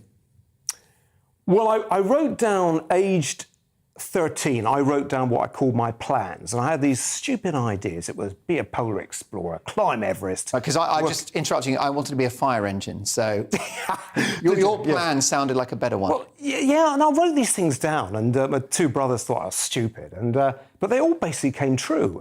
Some took a few years later to come to fruition. But yeah, so I suppose that's something to do with it. Maybe being a middle child's got something to do with it as well. You want to like make your mark and be noticed. Yeah, that's just something perhaps you're overlooked, unloved, you know, and all these things. But we were busy running. I'll show you, Mum and Dad. Yeah, well, we were busy running a hotel in the New Forest, so Mum and Dad were too busy 24/7 doing that. But no, I think that was the biggest thing, just writing them down at 13. And then I did them again at 16 and 19, and they all sort of, I said, came true over the years. Now, I know you don't like to glorify this idea of heroic because it was your choice to do these adventures. However, there is courage. You've got balls, haven't you? So where does that come from? I think the more in life, look, you can live your life, and it's something very topical that I speak and write about and everything. We can live our lives in this sanitised, safety-first, safety-obsessed comfort zone, and that'll work, provided nothing goes wrong. But the more you expose yourself to challenges, to risks, the discomfort, all these things that our parents and our forebearers did, the better able you are to cope with when challenges happen. And I think that's all it is. It's just stepping out the comfort zone all the time, ever since I was 16 when I left school with 5 measly GCSEs and then travelling around the world and adventuring and just testing yourself. And so when things go wrong, everyone else is panicking. You're just in much more reasonable, logical, critical thinking, rational, calm state of mind. So I think that, is quite important. Well, that's what's so brilliant about your keynote speeches, about your broadcasting, about the books that you write, your TV and radio appearances, is now that you're imparting your experience, your knowledge, your mentality on the rest of us. And we can all learn. The great thing is I don't have to go up K2. I can just read your books and listen to your advice in terms of what that journey says about all of our lives and what we all need to do. Yeah, and particularly when I got into the coaching development world 20-odd years ago, that really changed my life, because it's putting all these tools and techniques and lessons and learnings into your own life as well as the because you've been there and done it. I mean, people that have been close to the edge, they're the ones who they have the experience, the intel, which they can share with the rest of us. So we need nutters like you, so we can all learn about psychology, don't you think? Yeah, I think I'm a lay psychologist. I said left school with 5 GCSEs, but I've learned through different things in all walks of life. I've been in business and military and expeditions and coaching development. So it's this, I'm like a sponge. It's that Kaizen, that Japanese term of constant development, always learning. That's why I love people so much. You always learn from people. You take tips from them and get some ideas. I saw this great video of this self-help guru, Jim Crone, who sort of was a great writer in I think, the 50s and 60s. And he said, don't work hard on your job, work hard on yourself. And a big focus on self-development, which is a big theme of your work. It is. It's a constant, forever striving to be the best I can possibly be, or the pursuit of excellence. And I think this is the authenticity that I like to do when I go back to the mountains or other ventures. It's that authentic self. It's not for the selfie and all the recognition and the fame and all the name and all that side of things. It's hopefully an authentic And what you do is every time you do something hard, you know that you're growing yourself.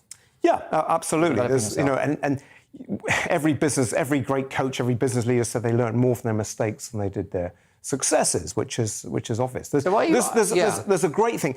Every circumstance, virtually everything we go through, apart from the most tragic circumstances, Archie Batterjee for one, but most other things we go through, there's a gift, there's a learning, there's a lesson, there's some jewel in that, whatever happens to us. That's why I approach life in that lens. You've done these, and you're so humble, because you said, look, rewrite the intro, stop calling me an Arctic explorer, but you've done these amazing challenges. You're a record-breaking adventurer. Are you afraid of anything?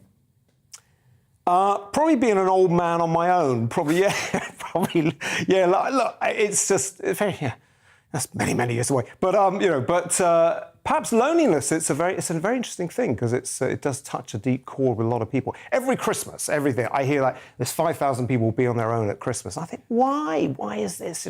So I'll do whatever I can to avoid that. I think that's a really, really important theme, and lots of people were lonely in the pandemic. And we also we had a culture of fear during the pandemic. I would suggest encouraged by a lot of establishment media. We were, I think, taught by the state to be afraid. And I think it'll take a long time to undo that, don't you think? And this is where I think we've got to go, what I said earlier about this sanitised, safety-first culture. We've had it so good, frankly, the last few decades, and then something came wrong, and it was a nasty virus. But we've gone into this fear, this panic, this hysteria, which I think a logical, rational, critical thinking perspective on a lot of the challenges, whether it's COVID, whether it's climate change or anything else, you need that perspective rather than the panic and the hysteria and all this side of things. We'll get a much better solution at the end of it.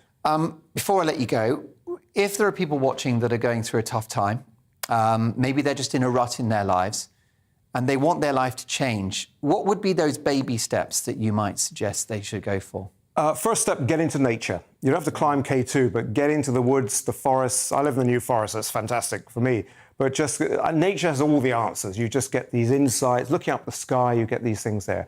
And the second thing is there will be a lesson, a gift in this. It may not be obvious for another week, a month, a year. It may take 5 years. But the hardships and the challenges I've faced, sometimes 5 years back, I go, that was a lesson on that one. There will be. You just got to open your eyes and your antennas to sort of receive it. And basically welcome peril, welcome danger, welcome discomfort. Get out of that comfort zone. If there's something you're afraid to do, such as ask the boss for a pay rise, just go and bloody do it. Just say it, Yeah, or that pretty girl at the party, or boy. And people said to me tonight, I was dinner with some friends, said, are you nervous about coming? Not at all. It's Mark Dolan. He's a friendly guy, and it's a Well, listen, I'm a big fan of yours. How can people find out more about what you do? Obviously, the book's out, and there's another one coming.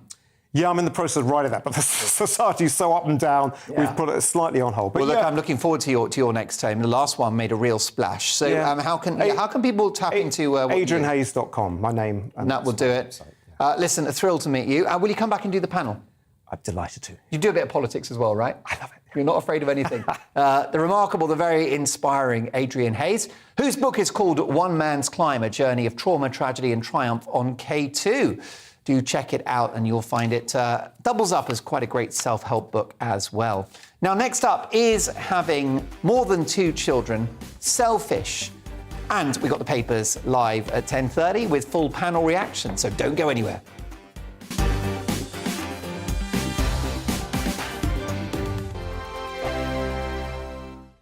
We are GB News. We're right across this great nation. On TV. On radio. On digital. Absolutely everywhere. We don't talk down to you. We embrace all voices with honest and civilised conversation. We are not part of the establishment. We're one of you. And we're only getting started. Join us on GB News, The People's Channel. Britain's news channel.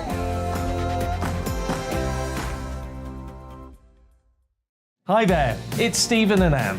At breakfast from 6 a.m, you'll always be caught up with everything you need to know, the latest headlines, opinions and debates. We'll bring you the good news and the bad, but most of all, we're here for you. Remember, send in your views and let us know what you would like us to talk about.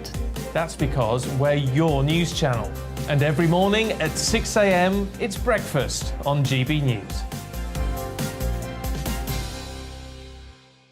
My name's Tom Harwood and join me 9:30 a.m. every weekday for The Briefing, your one-stop shop for everything you need to know about what's going on in politics today. I wonder if this is a deal that might need to be like the biscuits in this factory, twice baked. Is there not an opportunity here to win out against the extremes? Tom Harwood, GB News. What are you going to do about it? Things should have been done differently, and they certainly are being done differently. Don't miss it. The Briefing with me, Tom Harwood, 9:30 Monday to Friday on GB News. Where would you like to go? Just take me to the studio, please, mate. You know where you're going. I've got a show to do. Friday Night Feast on GB News, 7 p.m. And it's like nothing you've ever seen before. We take a different angle on the week's biggest news stories. The viewers and listeners set me some absolutely mad challenges to do. We tried to rehome a rescue dog. And yes, there's some other wacky stuff in there as well. I feel like I could take on the world.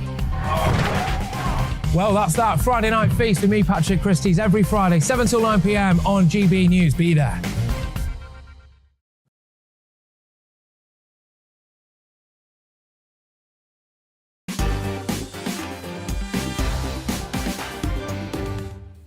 Tomorrow's papers are on their way in just 4 minutes' time. That's right, 10:30 every Friday, Saturday and Sunday with full panel reaction. And what a panel tonight! Best-selling author Laura Dodsworth, radio and TV legend Diddy David Hamilton, and broadcaster and political commentator Sophie Corcoran. Now let's get to this story, which I think is absolutely fascinating. Is having more than 2 children selfish? We've got to discuss this because it's in the light of a rather interesting tweet from a former LBC presenter and an occasional contributor to GB News, Matthew Stadlen. He caused a stir online this week by suggesting it's now wrong to have too many children. This is what he wrote. Have we got to the point where having 3 children should be socially unacceptable? Can't legislate against it or even penalise it fiscally because children should never be punished for their parents' choices. But having 3 children as the world burns is surely not OK. everybody has the right to have children, but is having too many now a problem? It's an interesting question that Matthew poses. Let's raise that with my panel. I'll start with you. Laura, I think you've got 12 children, is that right? I'm the old woman and her shoe. No, how many have you got? I've got two. I've got two. But not because I felt that was a morally acceptable place to stop, I should just say. I think my body had just had enough. I mean, the thing is, when people say the world burns, they don't mean the world is burning. He's not referring to any data. What they're really saying is they adhere to a set of values, a set of moral values, which is beginning to resemble a climate religion. And some people just love to take that moral high ground, don't they? You have a sense that he would actually quite like to impose financial penalties and legislation because you get a sense that social disapproval is not quite enough for him. Well, China had a one-world policy, and that was lovely, wasn't it? Well, it backfired, didn't it? Because China now faces depopulation. It hasn't got enough young people who are going to contribute to its economy and pay all of those billions of people's pensions. Because you can't be tinkering with human interaction like this. And I'm not even quite sure who he's speaking to. The fertility replacement rate that most developing countries need in order to maintain population levels is 2.1. Now, we've had declining birth rates in England and Wales for years. And in fact, they reached a record low in 2020. So the fertility rate for women was 1.5 something in 2020. We're not keeping our population levels level. Now, that causes problems for all kinds of reasons, economic, pensions. So presumably he's as aware of ONS data as I am as a fellow journalist. So presumably he's not talking to the people of this country. Maybe he's talking to people in the developing world. Maybe hang on. Let me just finish go it, for it. because I'm not quite sure who he's trying to tell how many children. Isn't he speaking to everybody? Maybe he's speaking to everybody. Of course, in the developing world, they often have more children because they have perilous maternal and perinatal mortality rates. Or they want to have more children because they're adding to the labour force, or they need people to look after them in their old age. Perhaps he feels like he has a better set of moral values to equip the developing world. Or maybe he means religious people who don't believe in abortion or contraception. Perhaps he needs words with the Pope rather than the good people of Twitter.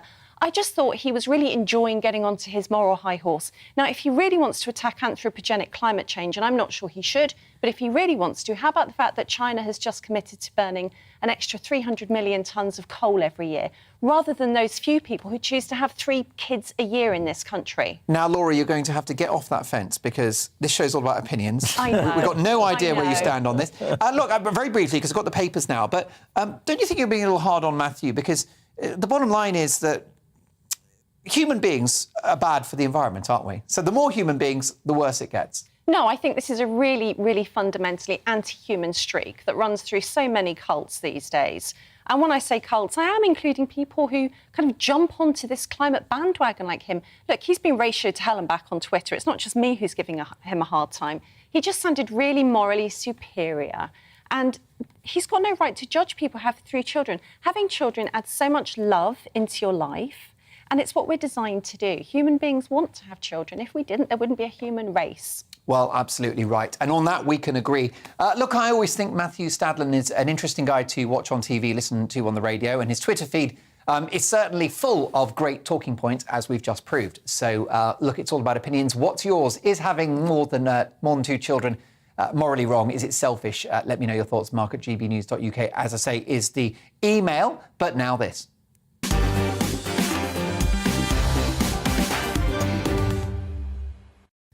That's right, it's just gone 10:30. It's time for tomorrow's papers. They are in hot off the press with full panel reaction. We'll start with the FT, and they are leading with the following. Tory frontrunner Truss faces pressure over her cost of living plan. Tax cuts pledge questioned. Financial time bomb set for October. And Sunak in energy vow.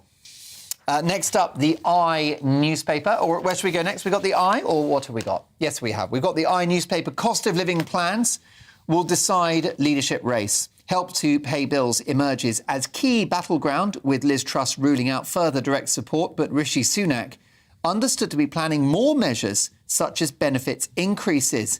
Chancellor Nadhim Zahawi is drawing up policies to either candidate to implement when they take over from Boris Johnson in September. How about Treasury insiders who are telling the newspaper that any brand new measures would take 3 months to implement, making any extra direct payments to households unlikely before December? Well, that's why I think we should have a Prime Minister as a matter of urgency, which relates to my big opinion monologue, which you can catch on our GB News Twitter feed right now. OK, next up, let's go to the Metro. Trauma of 650 kids in police strip searches. Absolutely shocking story. Hundreds of children, some as young as 10, have been traumatised by police strip searches, according to top charities. The Met Police in London did 650 intimate examinations on them, often without an appropriate adult present. And this appears to be an absolute scandal that's only now being unearthed. Next up, the Daily Star. 35 degrees centigrade pongdemic. It's the pits. Our water company has kicked up a stink by suggesting we should stop showering and wipe ourselves with a flannel instead. That is drought of order, says the Daily Star. Now, we'll come to that story a little bit later. How about this in the Sun newspaper? Ash your lot. Fire chiefs warn no more barbecues. Government are now bidding for all of us to have a hosepipe ban. So there you go. That's the front page of the Sun newspaper. The Guardian next.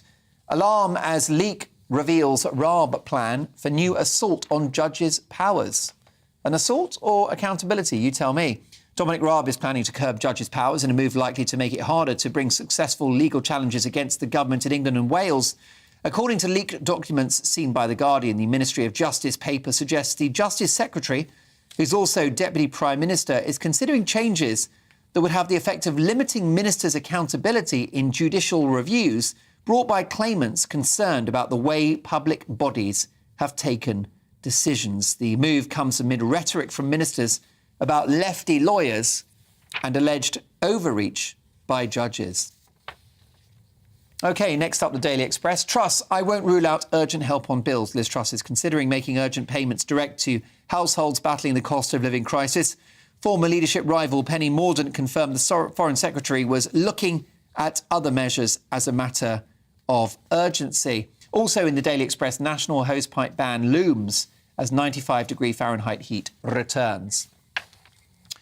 Mirror next, cost of living exclusive. Get back to sort crisis. Ex-PM Brown demands action and the immediate recall of Parliament.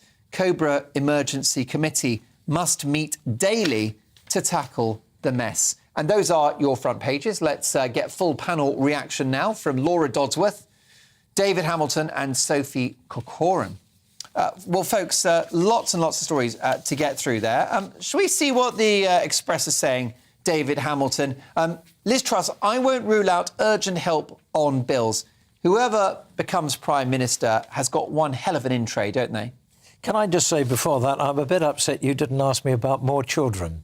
Well, let's cover that. I had a very, very good point to make about that. And if you're going to have more children, you need to think very seriously about your financial situation, because bringing up a child to the age of 18 will cost you, how much do you think?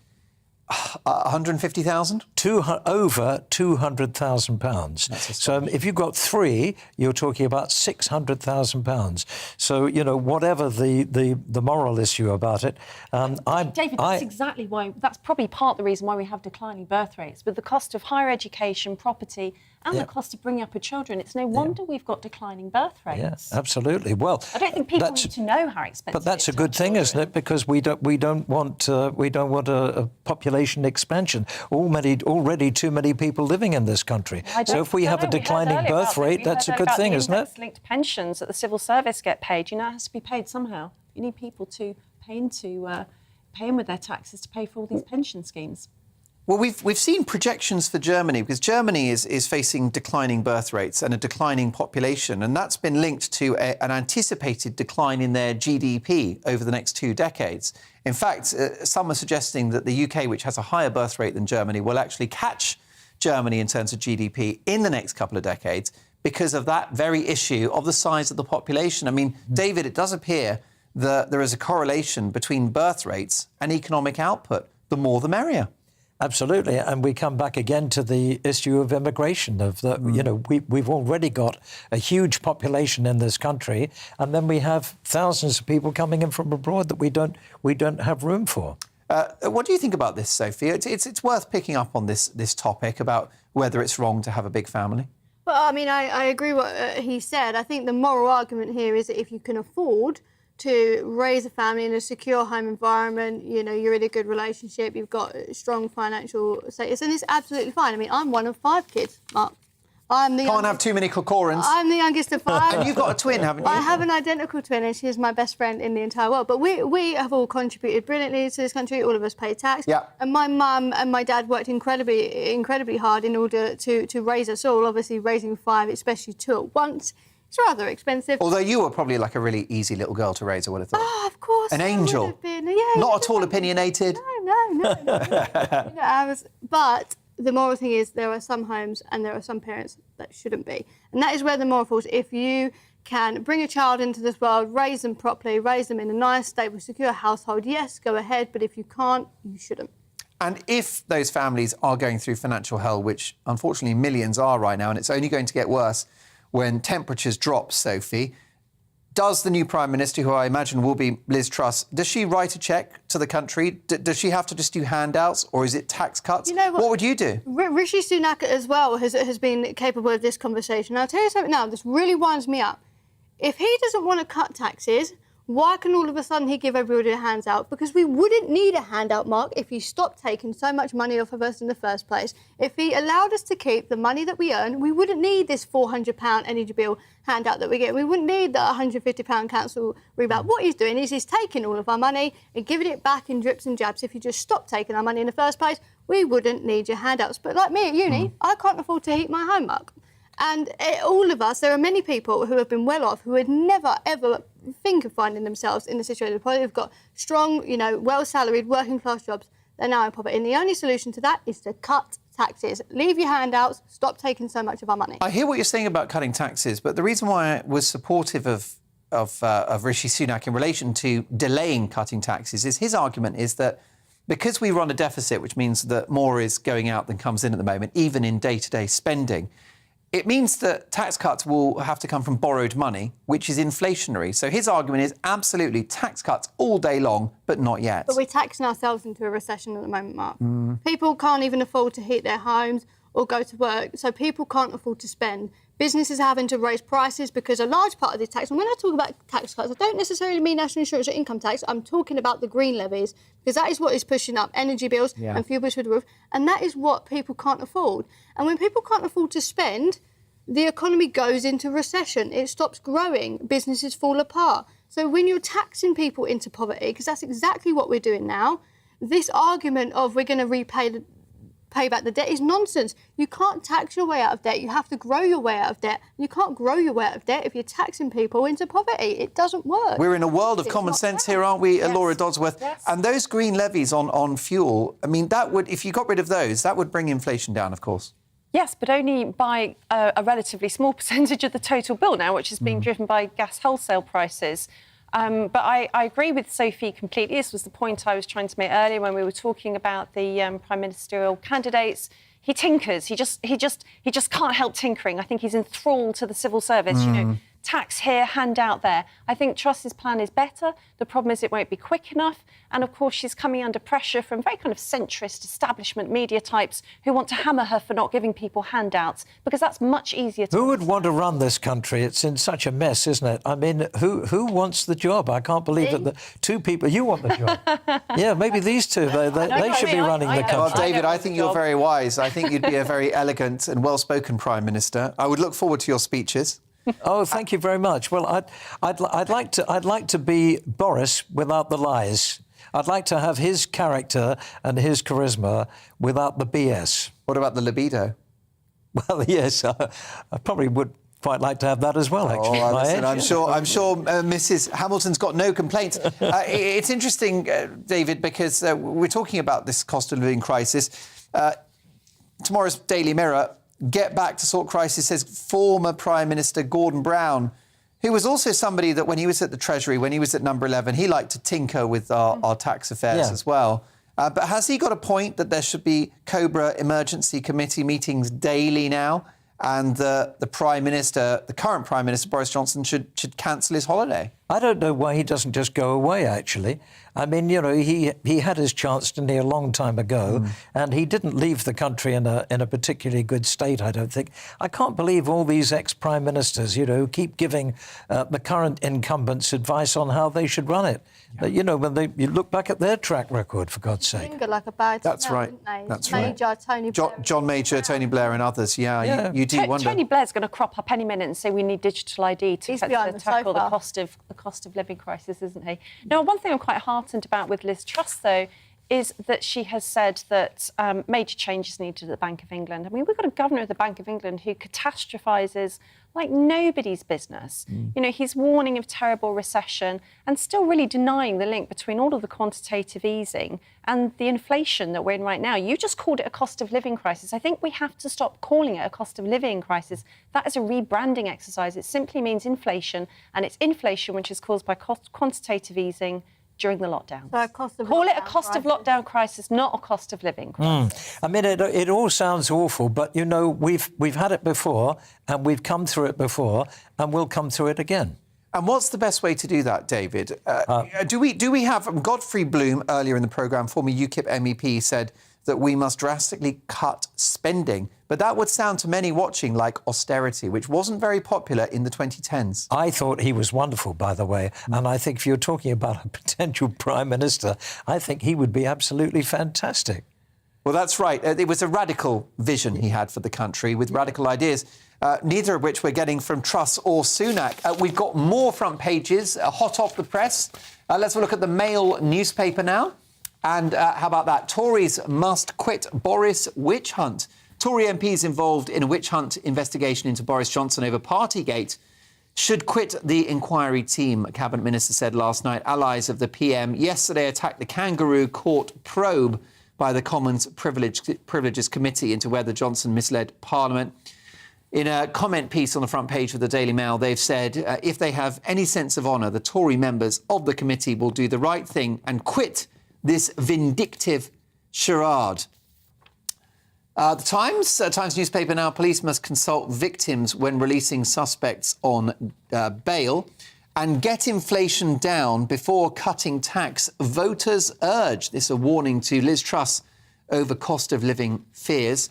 And step up heart health with a stroll after dinner. A stroll after dinner has long been thought to clear the mind. Now research suggests that it can also improve blood sugar control and reduce the chances of developing heart problems or diabetes. Even a couple of minutes of walking after meals is enough to activate the benefits, according to a study published in the Journal of Sports Medicine.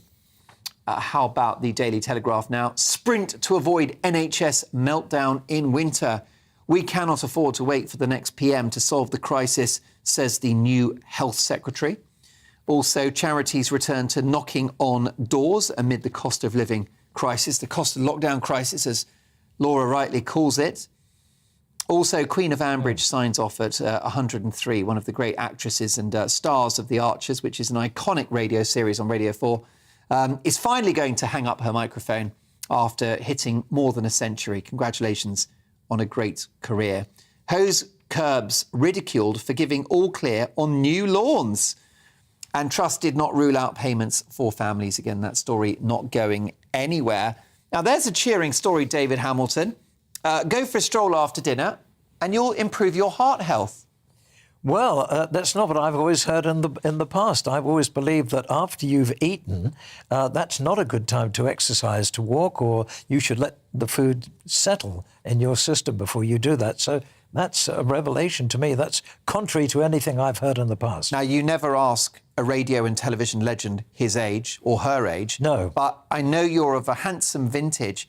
Yes. And you look the picture of health. What's your secret? Well, I try and swim every day, and I had a swim before I came in today. So I think swimming is very good exercise. Also, get yourself a dog and walk the dog every day, which I do. So that may have something to do with what have you got? What dog have you got? Cocker Spaniel. Oh, I beg your pardon, family show. OK. No need to be rude. That's what called?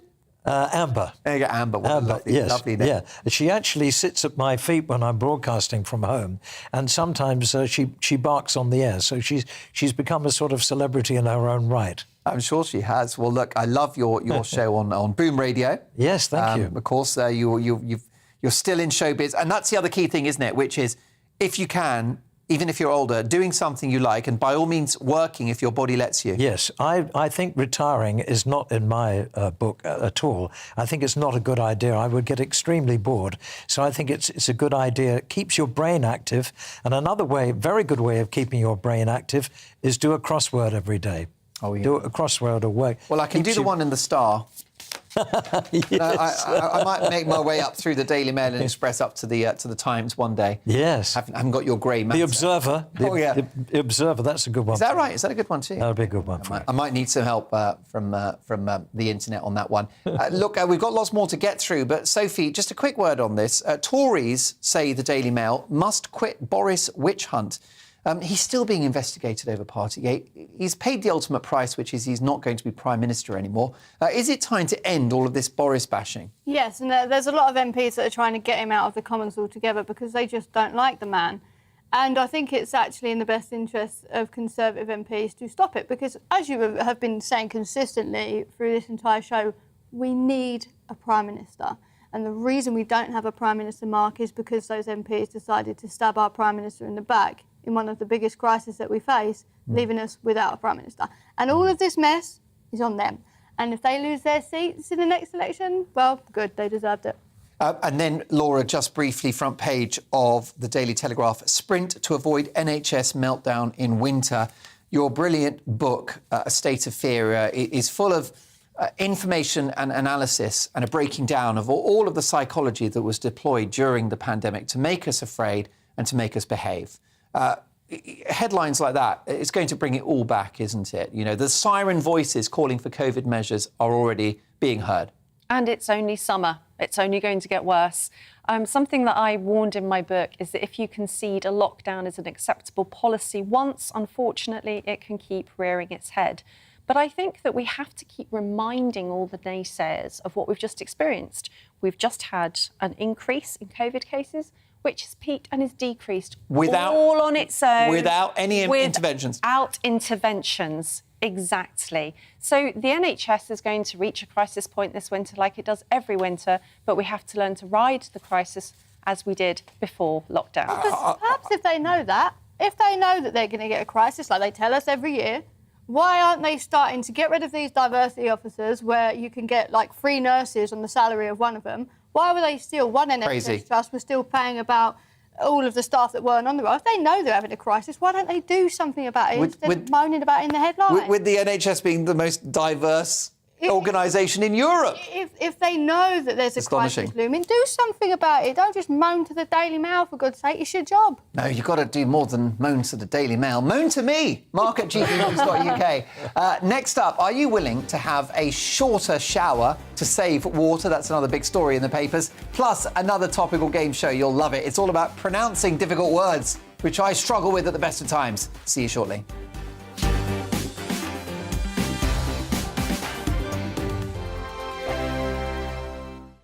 We are GB News. We're right across this great nation. On TV. On radio. On digital. Absolutely everywhere. We don't talk down to you. We embrace all voices with honest and civilised conversation. We are not part of the establishment. We're one of you. And we're only getting started. Join us on GB News, The People's Channel. Britain's news channel.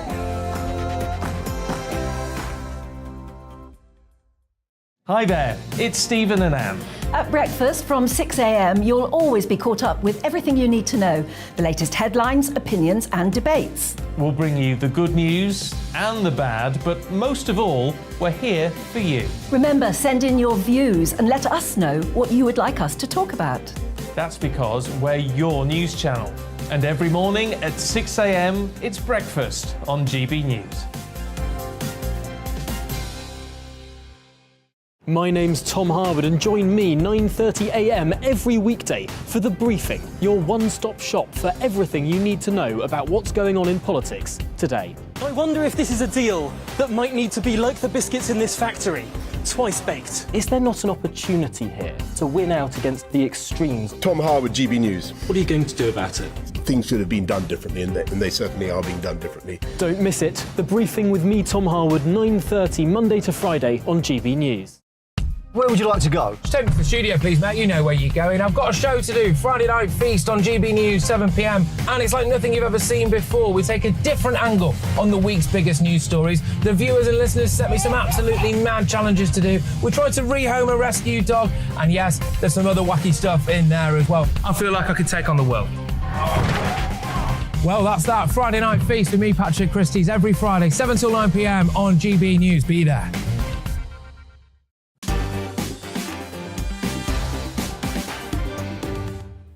Well, we know that the weather has been unseasonably good the last few weeks. I don't think it's Armageddon. I think many people have enjoyed it. I certainly have. But concerned water companies are now suggesting that we shrink the length of our shower by 60 seconds or even 90 seconds and possibly just wash with a rag, like wipe yourself down with a cloth. So what do we think? Are we willing to skip the shower or shorten it to save water? Laura? What they're doing here is trying to blame us, the great unwashed, for this problem. Get it? No, I'm afraid this is the kind of thing that we're just used to these days, which is deflecting away from bad policy. We haven't had a new reservoir for 30 years.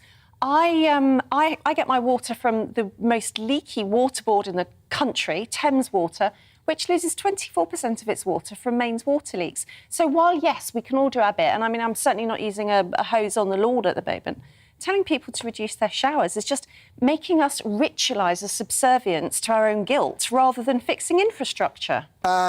David? Yes, it's always our fault, isn't it? As you say, we should have more reservoirs, but I have the solution. Shower with a friend. Now you're talking. And who could that friend be? Who would that lucky lady be? Brilliant stuff. On that rather exciting note, it's time now for the Great British Game Show. We've all been there, I certainly have, struggling to make sense of a name. That happened to American actor Steve Carell, who stumbled over this. Imagine never having watched CBG. CGGBBs. CB. Well, I can imagine it. We've all been there, so we're going to play a game of easy for you to say. I want my panel to look at a word, pronounce it, and then we'll get the correct pronunciation. So let's start with word number one. I'll give this to Sophie. How do you say that, Sophie? Neve. Neve. Let's have a listen. Neve. Neve. Ton, points go to you. OK, David Diddy Hamilton, this is yours. Stefanos Tsitsipas. Please, David, it's a family show. There's kids watching. Let's have a listen to that. Stefanos Tsitsipas. Stefanos. There you are. I thought it was a good guess. How about you, Laura? Do you want to have a go at this one? Let's have a look at the name. Oh, lordy. I've got the worst one so far. Queemin. Chow Min. Chow Min. No, well, let's have a listen. Kevan. Kevan. Kevin. Kevan. Can't pronounce it. Like Kevin. What it means. There you go. Well, you definitely drew the short straw. OK, let's have another word, this time for Sophie. Sasha. Oh, well done. You're good on those Gaelic names. She is good. David? She is good. Here comes your word. I've got to follow her. She's so good. Wojciech. That's Wojciech Szczesny. Oh, well done. And last but not least, Laura. Supercalifragilisticexpialidocious. There you go. She dragged victory from the jaws of defeat. Thanks to my amazing panel, the best ever.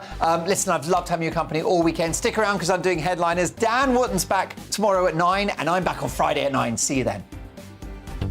Weather now, and a fine start to the morning on a Monday for most, after early mist and fog patches have cleared. Let's take a look at the details. Across northern Scotland, a mostly dry and fine start, though there will be some patchy cloud. In the far north and northwest, there will be some light rain and drizzle. After an early morning, rural mist and shallow fog patches have cleared Northern Ireland. It will be dry and fine with plenty of sunshine. For northern England, it will be a dry morning. There'll be some patchy cloud around at first, though this will break up later. There may be some isolated early mist or patches of low cloud around for northern Wales to start the new week.